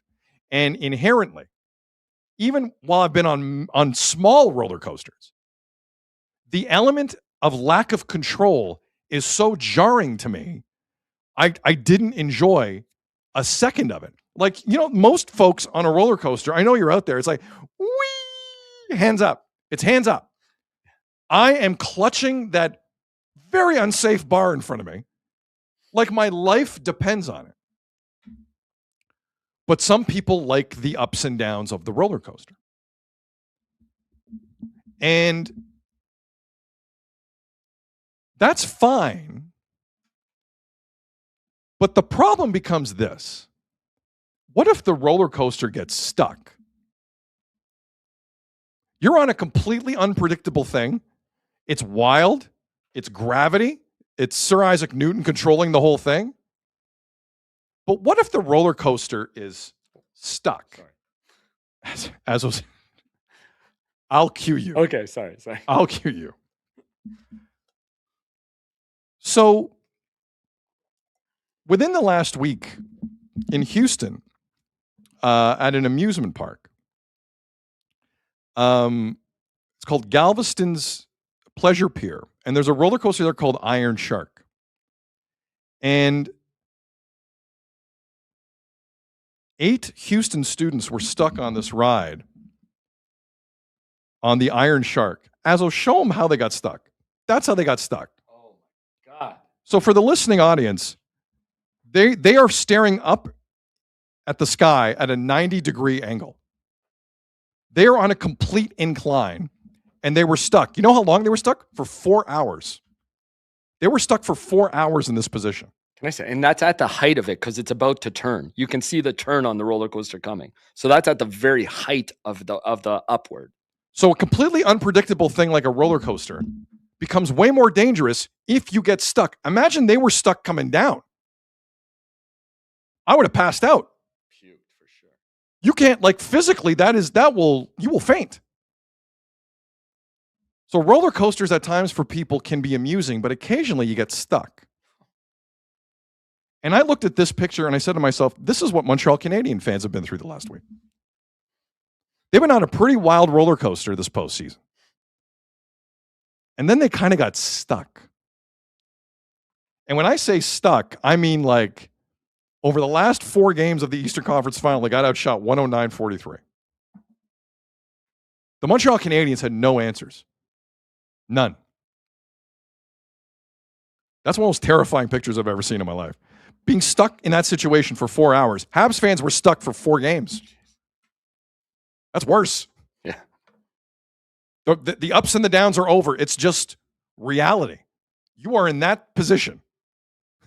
You can lose the photo. So, Thank you. While Hab fans are trying to figure out what's going on here, those inside the Montreal Canadiens organization, Eastern Conference Final ended Friday, as we know. They're also trying to figure out what happened here. And there was some interesting stuff post-game. We're going to start with Nick Suzuki, the captain. And was it Sam Darnold who said, I saw ghosts while he was quarterback of the New York Jets? Yep. Sam Darnold of the Jets had one of the all-time, I got to get out of the city quotes. I'm seeing ghosts out there. Generally, the New York media handled it with grace. Check that. They buried him for it. And as we know, Carolina, basically for 4 straight games in this series, were all over the Habs. The Habs couldn't breathe. It was relentless, kind of inspiring if you're watching Carolina do that they have that kind of gas in the tank. Nick Suzuki, after Game 5 on Friday, when the series ended, had a line along the lines of the Sam Darnold quote, "Seeing ghosts." And when I heard this, I'm like, oh, this is like, I've seen domination before. This is a different level that Carolina displayed. This is Nick Suzuki.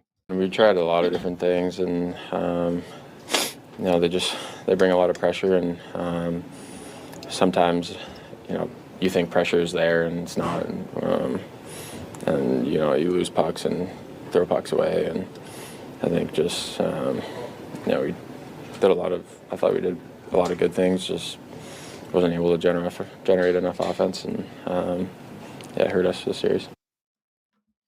Play it off the front again. Listen for the line, "We thought there'd be pressure and it wasn't there and we turned it over." And we tried a lot of different things, and they bring a lot of pressure, and sometimes you think pressure is there and it's not, and you lose pucks and throw pucks away, and I think just we did I thought we did a lot of good things, just wasn't able to generate enough offense, and it hurt us this series. Wow. They were like, Myles Garrett just got traded to the Rams? Really? What? Schefter. The Browns are finalizing a trade that will send two-time Defensive Player of the Year Myles Garrett to the Rams? Oh, my God. Rams are expected to send Pro Bowl edge Jared Verse, a first-rounder in 2027, and other draft pick Whoa! Whoa! I just saw this guy in a World Cup commercial. No kidding. Myles Garrett to the Rams. Jared Verse, a 2027 Wow. first-round pick and other draft pick compensation, still being negotiated to the Browns. Wow. Damn. Sorry, I want to get that one in. Yeah, that's wow. That is insane.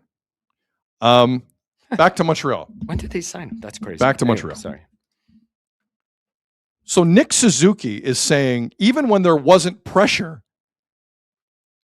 the pressure was so great, they thought the pressure was there, and they're just turning it over with no pressure.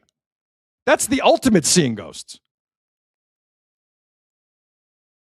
I've never seen a hockey team beat physically and mentally like that in my life. It's never happened.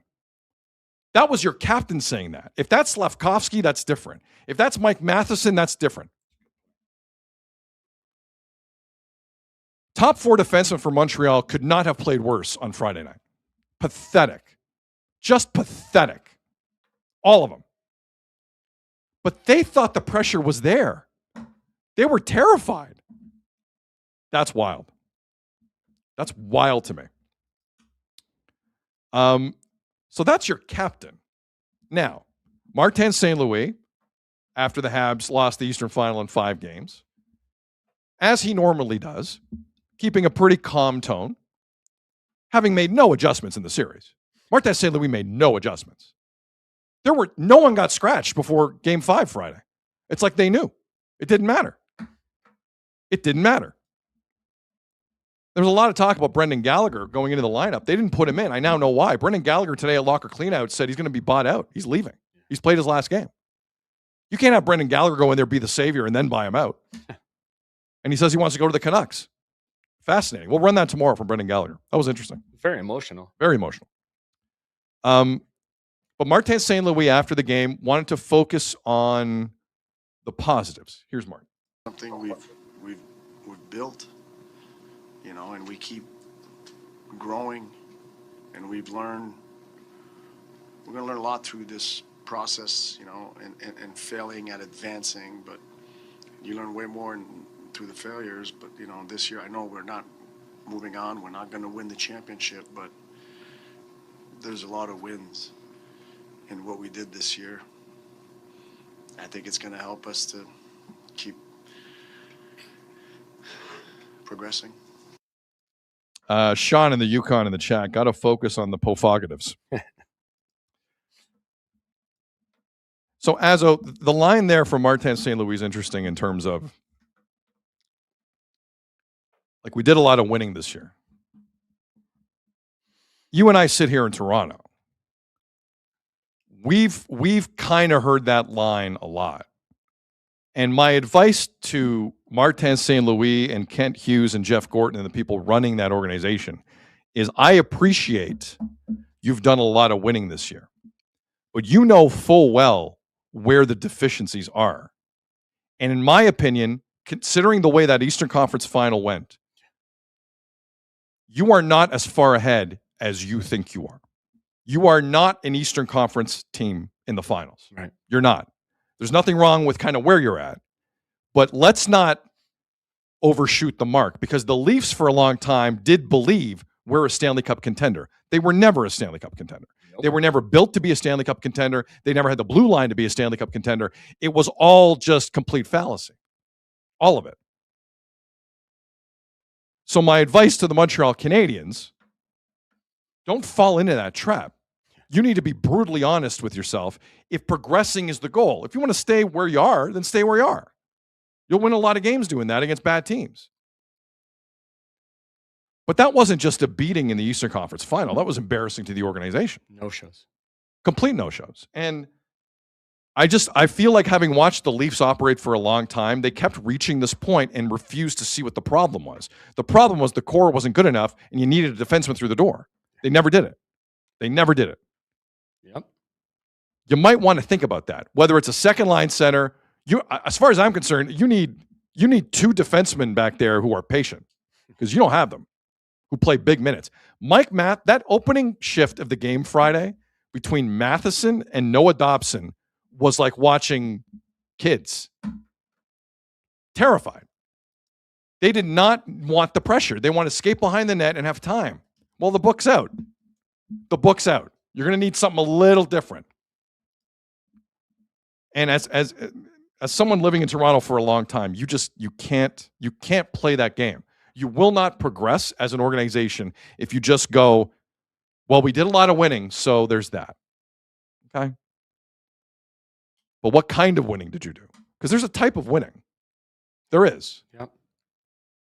There's a type of winning that gets you into the playoffs. Blue Cheese over Ranch in the chat. Slav was an empty jersey. Oh, there's a lot of empty jerseys in that series for Montreal, except for Dobish. A lot of empty jerseys. But that's what hurts them, right? Like, they won 2 rounds, were on the cusp of the final, won the first game of the Eastern Conference final, and they hadn't played their best hockey at all. Yeah. Besides the goalie. They got some secondary scoring that put them through, but they never looked as they could. Now, is that inexperience? Is it the pressure from being that close? I don't know. Like, look, can I be honest with you? Mm-hmm. I still give Carolina 0 credit. No, because real Cup contenders would have beat Carolina because they're that team. And there's a reason why Vegas is the favorite in the Cup final. Vegas are favorite, which is insane. But Carolina have not been pushed by anyone. Yeah, true. By anyone. Except for that first game of the Eastern Conference. The Habs were a shockingly soft team by the end of that. And I don't understand people that keep saying, well, we ran out of gas. Okay, so sorry. So next year's team won't run out of gas? Like, what's the insinuation? No, they run out of gas, or they get comfortable not having their best guys perform and win games. I don't get we ran out of gas. Because guess what? If you want to win a cup, you have to find the gas. You have to find a way to turn it. And you have to hit the pedal. Yeah. I don't know what that means. We ran out of gas. So you're telling me this crew isn't capable of the grind? No. So if that's the case, then you're nowhere near where you want to be. This was a fallacy. To be fair, you're nowhere near it. The first time a team goes there, you don't know, right? Like, it's the second year. Next year, we'll see from the Habs, because they made it to the finals. They got outplayed by Washington last year. They took a step this year. We'll see if they can take that next step to find that next level next year. I don't know. I mean, there is some positives, I guess, to be taken away. Again, they didn't play their best hockey at all. No, they were never firing on all fronts. And again, almost, if Carolina beat a really good Vegas team, I'll take it all back. I haven't seen them play like a top level team. I just haven't seen it. We'll see what Vegas does. See. I know. Maybe I know people think I'm nuts for saying that. I firmly believe that. They have not been tested by anyone. But maybe Carolina finds you have to find the motivation in that. Kid Carolina, of course. They want to beat Mitch Marner, who said no to a trade to going there, maybe. Like, they got to find a way to prove people wrong, and that's what champions are made of, right? No, Ovechkin did it for a while.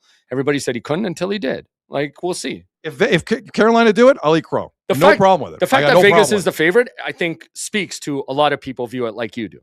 Yeah, Because there's no way Vegas, with the number of wins they got in the regular season, they shouldn't be favorites. The Canes won we'll the see. conference. I have to say, though, the way this is played out, I haven't looked forward to a Stanley Cup final in a while, the way I'm looking forward to seeing just in terms of styles. Agreed. This one. I didn't think I'd be This is interested going to in be great. Yeah. After watching Carolina pummel Montreal, like it wasn't close. They couldn't get out of their zone.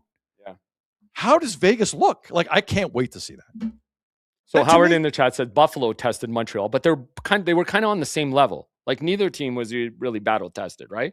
There's a lot of inexperience there who were, you know what? Maybe Keith Pelly gave him a false sense of accomplishments. I mean, saying I don't know. The train didn't come. That Tampa series was tough. Yeah, it was. No, and that's a veteran team. This is what blows my mind about what Montreal had just happened to them in the Eastern Conference Final.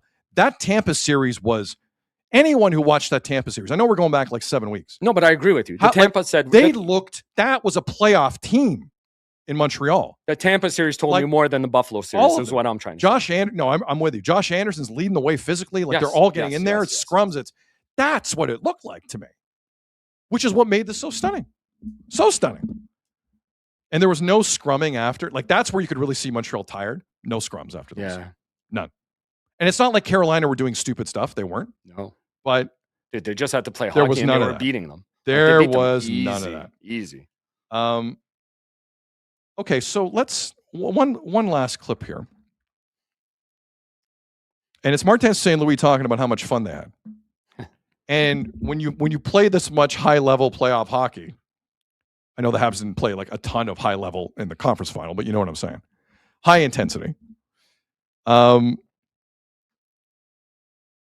Like to assimilate back to normal life is always interesting.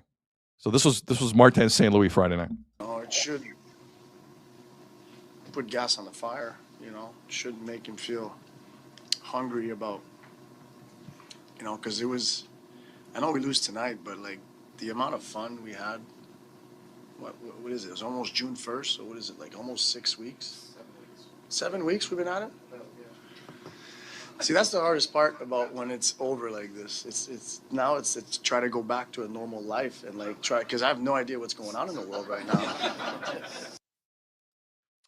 now. Jith in the chat, toujours fun. So it's a good quote from St. Louis in that, you know, like it's quite the high you're on for a long time. And then you come back down to reality. And after Friday night, the Habs went back to Montreal and they all laid relatively low. Just kidding. Most of them were at the Luke Combs concert at Parc Jean Drapeau.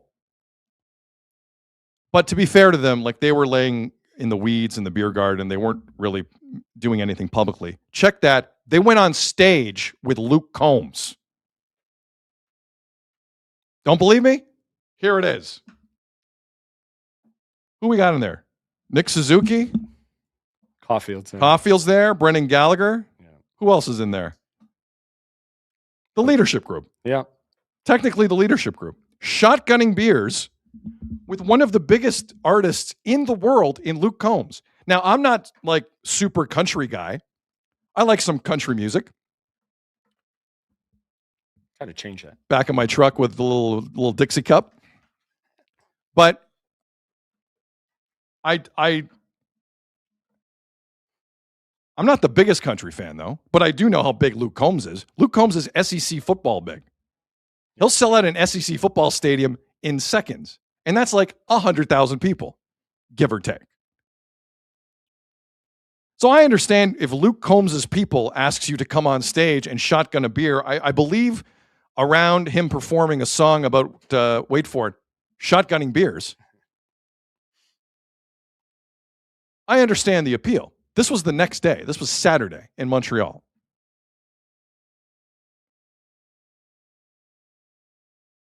And there were other videos and pics circulating, like Juraj Slavkovsky, I believe, had one of his teammates on his shoulders, kind of dancing around. It was the hardest I've seen Slavkovsky work in a week. It's the hardest I've seen him work in a week. And then there was the other photo. Hit me with the Martin St. Louis Cole Caulfield. This was Saturday as well. For the listening audience, they are embracing at the top of the stairs. And look, I don't know if they're leading the crowd in song. I don't know what's going on there. But like, they don't have a care in the world. Care in the world.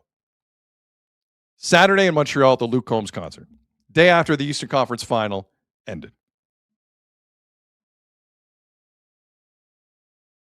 Bring it back to me, Azza.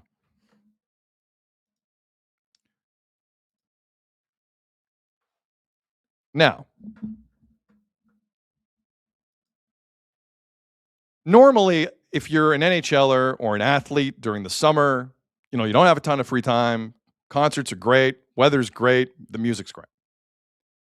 I'm not a fan of kind of talking about players in their time off, technically, especially if they're kind of just hanging out.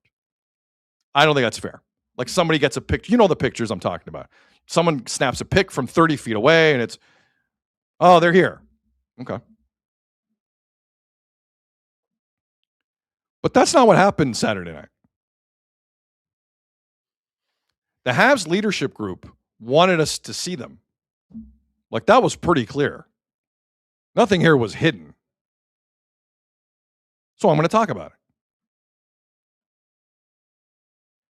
And considering what hockey means in that city, considering they've won more Stanley Cups than anyone else in professional hockey, considering what the Bell Center was like prior to those home performances where they were terrible, and considering it was the day after the Eastern Conference Final where you get outshot 109-43 in the final 4 games. I know some people might not like this, but I don't care. That's inappropriate in a city like Montreal. That is inappropriate.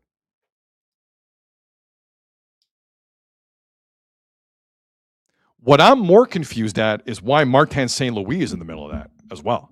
The young guys on the team, I'm not shocked by. I wouldn't have made that decision because it's a bad look. But what the hell is Martin St. Louis doing in the middle of that? He's the 50-year-old leader. No one on the Montreal Canadiens, PR staff, Kent Hughes, Jeff Gordon, Jeff Molson, no one involved with the Habs thought that was a bad idea. No one? No one. In Montreal, considering the way they played at home the entire postseason and the way that season ended, that was not a good look for the organization, on the ice or on Saturday. Now, there are going to be a bunch of people who are like, say, let them live. Who cares? Who cares? Montreal cares. That's the problem. And for anyone in the comments underneath this on whatever social media app that you're listening, who vehemently disagrees that the next day is not too soon for the Habs to have a frat party at a Luke Combs concert after that kind of loss, answer me this. Would Sidney Crosby, after that kind of loss, be doing that? I'm waiting. I'm waiting for the answer. Take your time. Take your time on that. Take your time.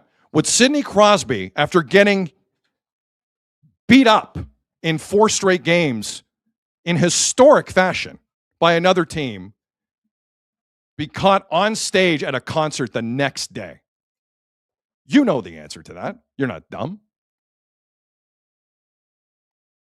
That's why that's not cool. The next day in that listen, if you're with the Ducks or you're with the Lightning, you're with the Red Wings, you're with the Kraken, you want to do that the next day, guess what? You're going to get away with it. This is Montreal, man. I think that's way too soon to be putting on that kind of face. Sorry. Just one person's opinion, but I can't be the only one in Montreal who thinks that way. Glad they had a great time. Next time, show the same effort trying to leave your zone in Carolina. Maybe it'll work out for you. Azzo, am I off on any of that? No. I was rubbed the wrong way seeing those pictures. The next day, with the coach. Like Scott with St. Louis. Yeah, with him being there is definitely some. Scott points out, and Luke Combs is from Carolina. He's a North Carolina native. My God! Oh, even worse. He's from Carolina. Born and raised. Look, I love his rendition of Fast Car. He's a really good artist. He's amazing. He's a good artist. He's here in Toronto this nuts. week. He's going to be in Toronto? Yeah. You want to go? Toronto? No, it's too soon. I'm still mourning the Habs loss. Well, we'll see how It's too this week soon. goes. We'll see how it goes. Paul B says, how many guys were in that circle shotgunning beers? Most shots they had all week. Oh. Blue cheese over ranch. Well, they partied with Luke Combs like they won. That's cute. Wacky Mink says, country music is for when you lose. Like, it's sad. Country music, it's for losers. Or for when you lose. Not for losers. No, for when you lose. For people Sorry, in the for when you dumps. lose. For people in the dumps. Yeah, sorry. Yes, not for losers. No, I know. Makes a lot of money, country music. Yeah, I know. I love country music. I'm a big country music. And Sean agreed with you. That's big look at me vibes. And then Chris LaRose has a question. Whose bed has Sid's boots been under? My own, lighten the my mood own somehow. comfortably. Man. I love country music, but yeah. Can control life in the chat. Honestly, Sid, you're something else. Thank you for the compliment. Yeah. Appreciate it. Thank you. Appreciate it. Oh, man. Thank you for the compliment.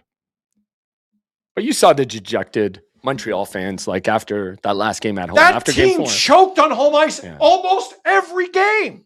Yeah. That crowd came out on fire every game. game. Yeah. Nothing. They had more excitement for Luke Combs than they did for their home crowd. Sorry, this is all legitimate. Yeah.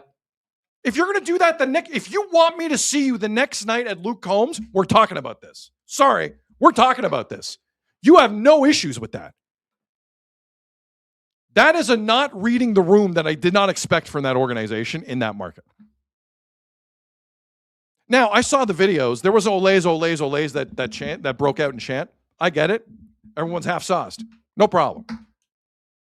Don't tell me the whole fan base is on board with that. They can't even That's put up an crazy. Eastern Conference banner. No, they can't. Anyway, To me, this is a moment where the Leafs, where they're just going to bet on their talent. Like, I hope with the Leafs or the Habs? with the You Habs, said but that. like the Leafs moment where they just bet on their talent. This is like, a I big, hope honestly, they're not going back. this offseason. Yeah, Like, you know what I'm saying? I'm serious. It's Like, true. Like what they do in the offseason, because these guys just couldn't step up to that pressure we heard Suzuki talk about. Either you trust that, and Martin, again, I don't know if he was just too comfortable, but that him not making any adjustments tells me he believes in this group, and I get it. But at some point, you have to see something from them. Listen, man, people win, people lose. Like, I understand that. But, like, you got to let it breathe. Yeah. Someone in the Habs, I'm stunned. No one in the Habs organization hit the brakes on that in terms of going on stage. In terms of St. Louis, you know how many times I heard Martin St. Louis say that's not my dressing room, I don't go in there? I lost track. Yeah. But that he's cool to bro out there? That's a weird look from an organization that's pretty smart. That's a weird look for me. And any Habs fan who has a problem with that, you are in the right. There's going to be people defending the Habs left and right. Knock yourself out. Do not get shamed into thinking you shouldn't feel a little pissy at that, considering how the playoffs ended. You are well within your right to feel a certain way about that. I hope they enjoy the concert. Hope they enjoy the concert. Obviously, they did. And they weren't, I'm not just picking on certain guys. There were a bunch of Habs there posting Oh, of with their course. partners. They must all win. Caden Gooley was there. There was a bunch. They were posting. They all wanted us to see it. That's the part of that I can't understand. You all wanted us to know you were there. And no one's allowed to criticize? Get the hell out of here. Would that have been the night of Game 6? No, game 6 would have been last night. All right. Yeah. There would have been Friday, there would have Friday, been Sunday. there would have Friday, been no Luke Combs. Yeah, you know what? The way they played Friday, it seemed like they wanted to go to Luke Sunday. Combs' concert. It's true. Let's cut the BS. It really looked like that crew had had enough. And I'm being just as honest as I can possibly be. Yeah. And most Habs fans in the middle of that were, dude, the Habs got beat so bad, that building in Carolina wasn't very loud by the end of the game. No. I've never heard anything like that. Other than the olays, the mocking, they weren't making a ton of noise. Felt bad. There was some apathy there. Oh my God. Yeah. Yeah. Chris in the chat, they prepared for the wrong event. They weren't gassed to go up there.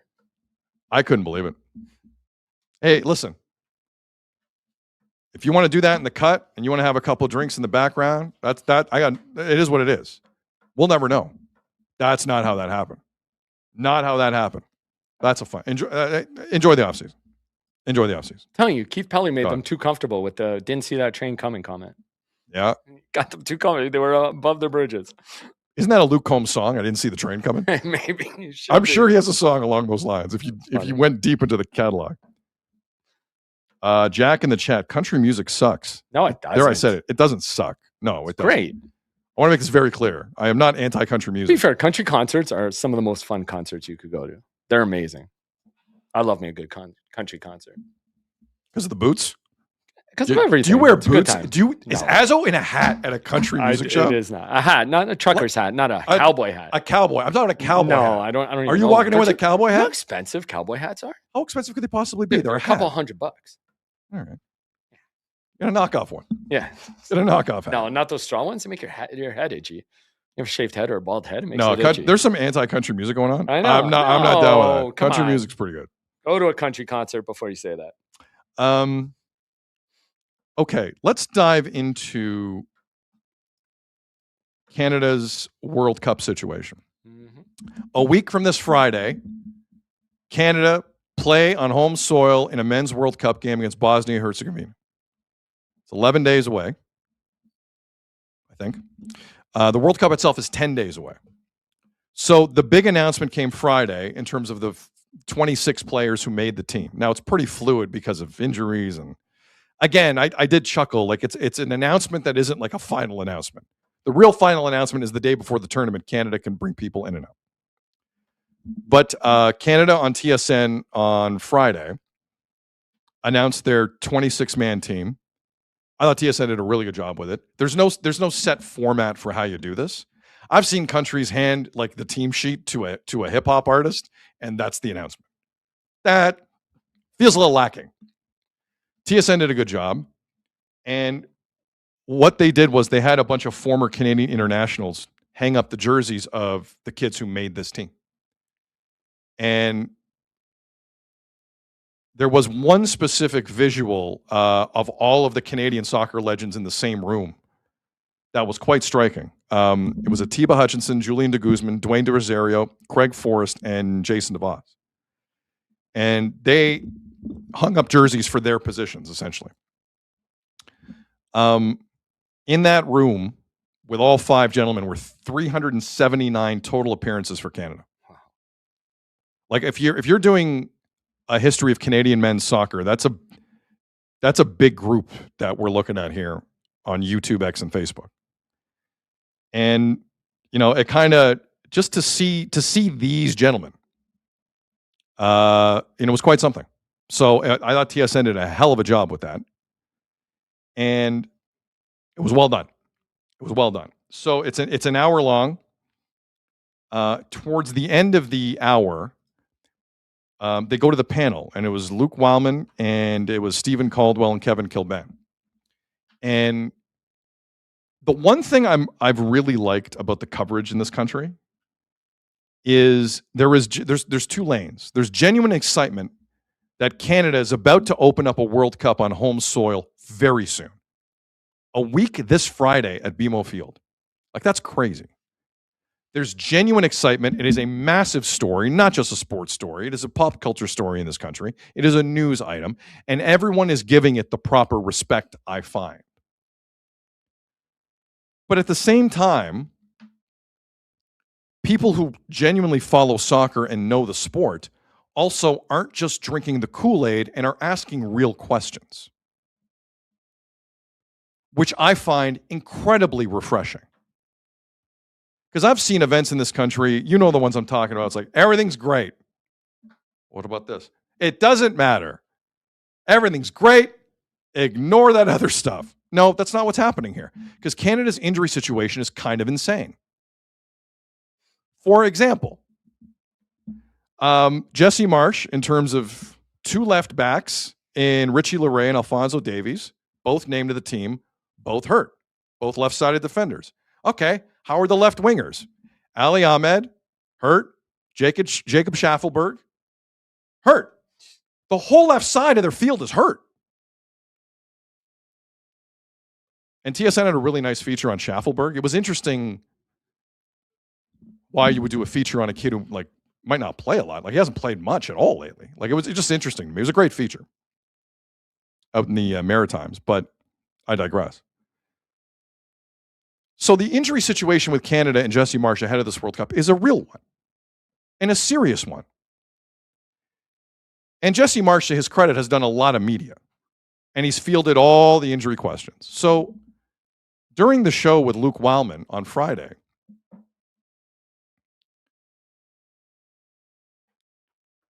there was an interview done, and once again, Luke asked a completely valid question about the health. And like I saw for the first time Jesse Marsh kind of crack under that. Like he half snapped at Luke Wildman. Luke is one of the good guys in this business and a very talented dude. But like Jesse Marsh Friday fought back on the constant injury narrative. He's trying to be positive, and he finds he can't get away from this narrative because how can you? And I found this interaction interesting. This was Jesse Marsh Friday on TSN. Luke, I wish all the questions weren't about injuries. Well, I think guys are getting healthy. I promise you, right? The reason we put this squad together is because these guys are all trending in the direction that they're looking strong, they're looking fit, they're looking like they're ready to go. So I understand that in the media and the questions have been around, what is the squad going to look like? Well, look, we have really our best group of 26 players that this country has ever assembled at any one time. And of course, are all of them right now at full 100%? No, but they're close. And we're excited about this team. We're excited about the challenge ahead, and we're going to be ready to go. Jack in the chat, Jesse Marsh should be the Leafs' new press secretary. I like it. There was a tone there with Jesse Marsh, I felt. But I'm glad Luke and the panel, like, again, I can't stress to you how good it felt to hear some honesty with the TSN panel about the situation. It's not good. But Jesse Marsh is fighting back on that. But you can only fight back so far. Because the next night at the CONCACAF Champions Cup final between Toluca and Tigres, a Canadian who was named to the team the day before, Marcelo Flores, went out as a sub with about 20 minutes to go. And I can't say this enough. Like, Canada only listed 4 strikers in their team for the World Cup, one of whom, Promise David, has not played virtually all season. Like, they get another injury in their striker pool. Like, it's Tammy Oluwaseyi, Promise David, Kyle Larin, Jonathan David. There's not a lot of depth there. Now, this kid, Marcelo Flores, who played a little for Mexico, but eventually became Canadian in FIFA's eyes, he as a winger was going to give you some creativity. So he comes on as a sub for Tigres on Saturday, and he gets into the opposing box, and he makes a move on a defender, and it's great. And he's doing what you hope he'll do for Canada. And he cuts on his right knee. ACL is gone. 24 hours after the announcement. 24 hours after Jesse Marsh is putting back on the injured narrative. His ACL is blown out. Doing what he does best, beating a defender one-on-one. So the injury situation for Canada going into this World Cup is getting worse by the day. I'm trying to stay hopeful as well. I watched Bosnia-Herzegovina against Northern Macedonia over the weekend a little bit on DAZN. Bosnia have flaws. I think that's a game Canada can get a point from. It would be their first in the men's tournament history. I think they can do it. They can't afford many more injuries, though. They just can't. So Jesse Marsh's challenge here is twofold. One, he's trying to figure this out still on the fly. And tonight, Canada play Uzbekistan in Edmonton. It's a big game for a lot of players. If you have a performance tonight against Uzbekistan, and by the way, I just learned yesterday, Fabio Cannavaro, former Italian legend, is coaching them. Wow. I had no idea. It's Fabio Cannavaro is in Edmonton tonight, because of course he is. But a lot of players have a big chance tonight to impress Jesse Marsh. This is huge. including both goalies, Dane St. Clair and Maxime Crépeau. Crépeau is going to play the first half, St. Clair the second, going into the final friendly this coming Friday in Montreal against Ireland. It's a big night. So, but Jesse Marsh is trying to figure out what his team is going to look like. At the same time, he needs to try and keep spirits up here. Like even those scenes out of Edmonton yesterday for practice, it was miserable. It was raining at Commonwealth. It was just, God, there's this cloud over Canada soccer right now. We're less than 2 weeks out from the World Cup. They need some good news tonight. A, no injuries. B, beat the piss out of Uzbekistan. Do it. I know there's going to be a lot of changes at halftime. I don't care. Do it.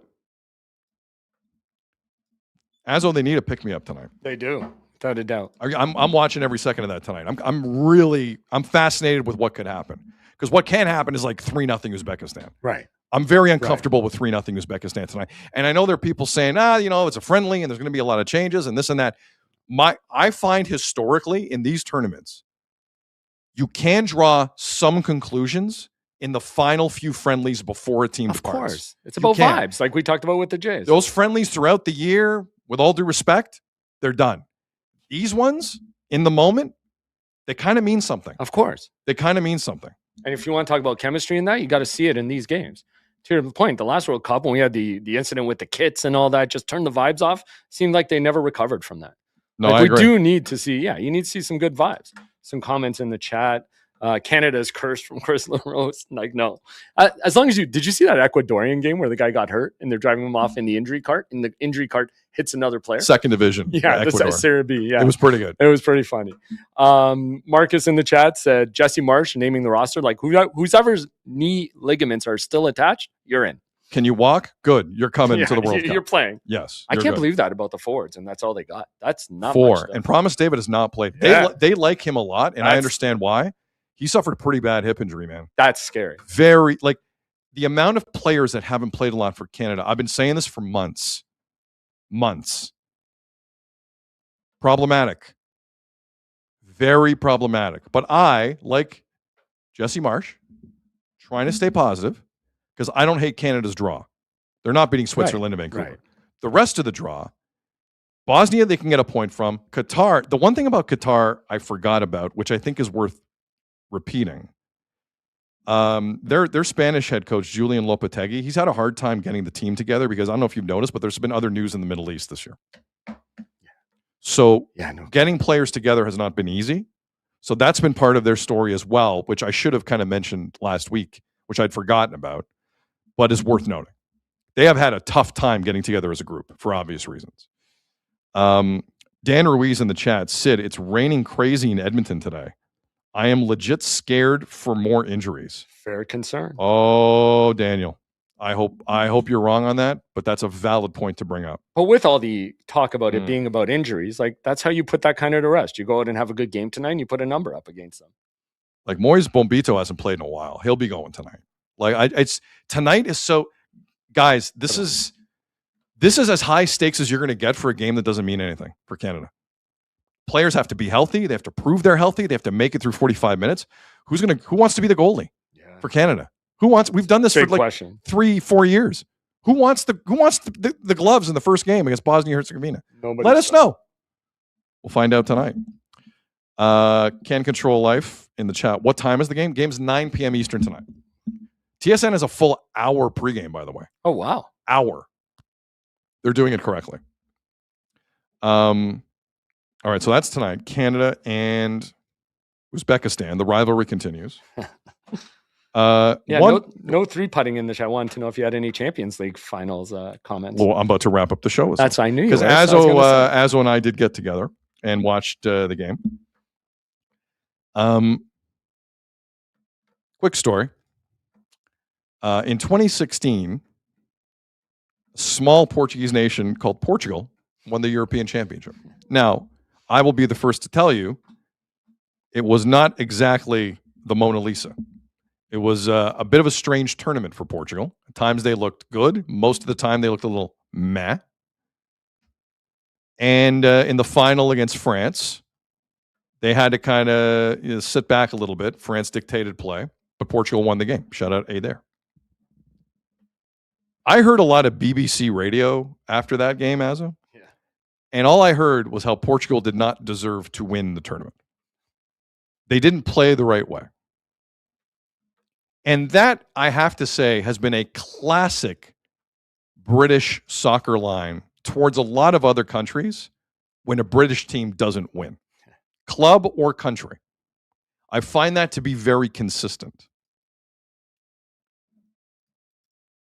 What I saw Saturday in Budapest between Arsenal and PSG was a British team that didn't play the right way. Arsenal hates soccer. Whoa. You heard me right.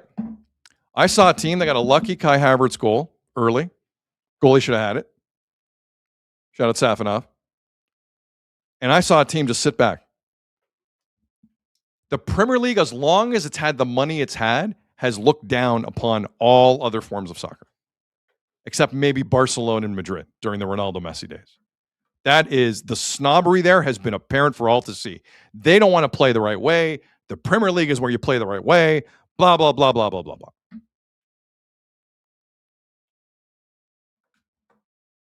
Arsenal came out and were about as negative as you can possibly be. Now, they also have the best central defense in Europe in Saliba and Gabriel, and Declan Rice is a warhorse, and David Raya is pretty good in net. So you play to your strengths. But I didn't hear the British press in unison say Arsenal didn't play the right way. I saw them make excuses. PSG deserved to win the entire game. I'm glad they won. Arsenal didn't deserve it. Arsenal played scared. Bayern Munich tried to go out and win in that semifinal. That was amazing. Arsenal didn't. Arsenal got an early lucky goal that should have been stopped, and they hung back. And they got what they deserved, which was nothing. I felt bad Gabriel missed the penalty at the end. He's a phenomenal player. And he'll be part of the Brazilian team that out of nowhere has become like really defensive. That's their strength now. We live in a world where Brazil is all about defending. Weird. But it was an entertaining final. And really, PSG should have won a 3-1. But Gabriel and Saliba were amazing, and they did what they had to do. But Azzo, the best team won. What stuck out for you for the Champions League final on Saturday? Yeah, I think that early goal changed everything. And you were right; it was a bit lucky. But yeah, then they lucky. They were good, and they played a lot of defensive ball. They put PSG. I felt could have attacked more. They couldn't find their spots, but yeah, it was a good final. It was close, but that early goal I think changed everything. It was definitely it was more entertaining than I thought it would be for the kind of game it turned into. Because we've seen it a million times. That's a good way to put it. Seen it a million times. Just kind of the good team hang on the ball, and it gets a little monotonous. But that was pretty entertaining considering what it was. And Arsenal still got to have a parade yesterday for the Premier League. No, see, I wouldn't. Again, that's weird, right? Again, if I want to rip Montreal Canadiens, this to is go why in I for brought Luke it up. Combs, Thank you. Yes. Yesterday's not the day to have that Hold parade off if you're on Arsenal. that, right? Don't do that. I agree. Give it a day. Yeah, give it a a day.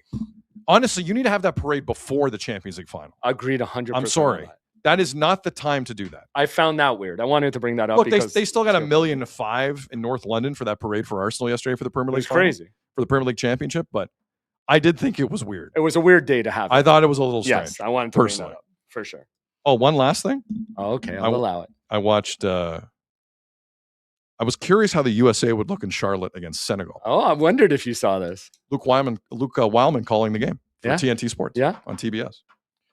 And surprisingly, that's the best I've seen the States in a long time. Right? Against like the true champions of Africa, because Senegal beat Morocco. Right. Morocco appealed and got the title. The people's champion of Africa, Senegal, they're a decent team, but the States look really good. Surprisingly, yeah. Like Kristen Pulisic scored first goal in 21 games. Mm-hmm. That's the best I've seen them in a while. And I am rooting hard against the United States in this World Cup. I know. Hard. That bothered me that they looked okay. I didn't like that at all. The wrestling thing in Italy. What else did we miss with WWE? It was just 5 matches. No real controversy or anything. It was just pretty much as expected. Sol Ruca took the belt away from Becky, which was a big surprise, but everybody else defended. They were pretty good matches. So the big match on the weekend was in that AAA, the Mexican Wrestling Federation. Mm-hmm. It was like a loser loses their mask, and it was between El Grande American and El Grande Americano, the original. Sorry. Chad Gable. There's a grande. two. There's a Grande Americano. Grande American. Yeah. And there's a Grande Americano. No, they're both the same, but one's the original because one Americano. They're both Americano. Who's the one who came out with all the folks behind him singing? I saw that entrance. That's the El Grande Americano. Yeah. Okay, so not the original. Sorry, the other one. They're both called El Grande Yeah, Americano. yeah. That's dumb. No, they why needed to can't fight it you out. change it up with one word? You gotta Why are watch they the whole both story, exactly?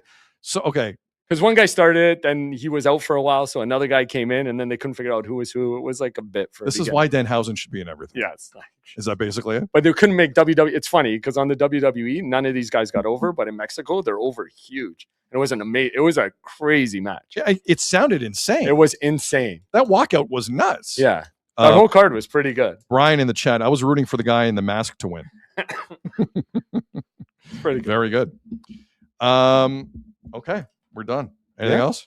No, just hit like and subscribe if you haven't already. Appreciate you. Yeah. Our apologies. We wanted to get to the Anthony Santander stuff, but we ran out of time. On behalf of Jeff Azzopardi and everyone here at Sick Media, I'm Sid. You've been watching and listening to the Sid Seixeiro Show, powered by Sick Media. Enjoy the rest of your day. Let's see what tomorrow brings. Take care. Allez les Rouges. Go Canada tonight. Talk to you soon. And that's a wrap. Hope you don't miss us too much until next time. Follow the Sid Seixeiro Show on YouTube, X, Instagram, Facebook, and wherever you get your podcasts.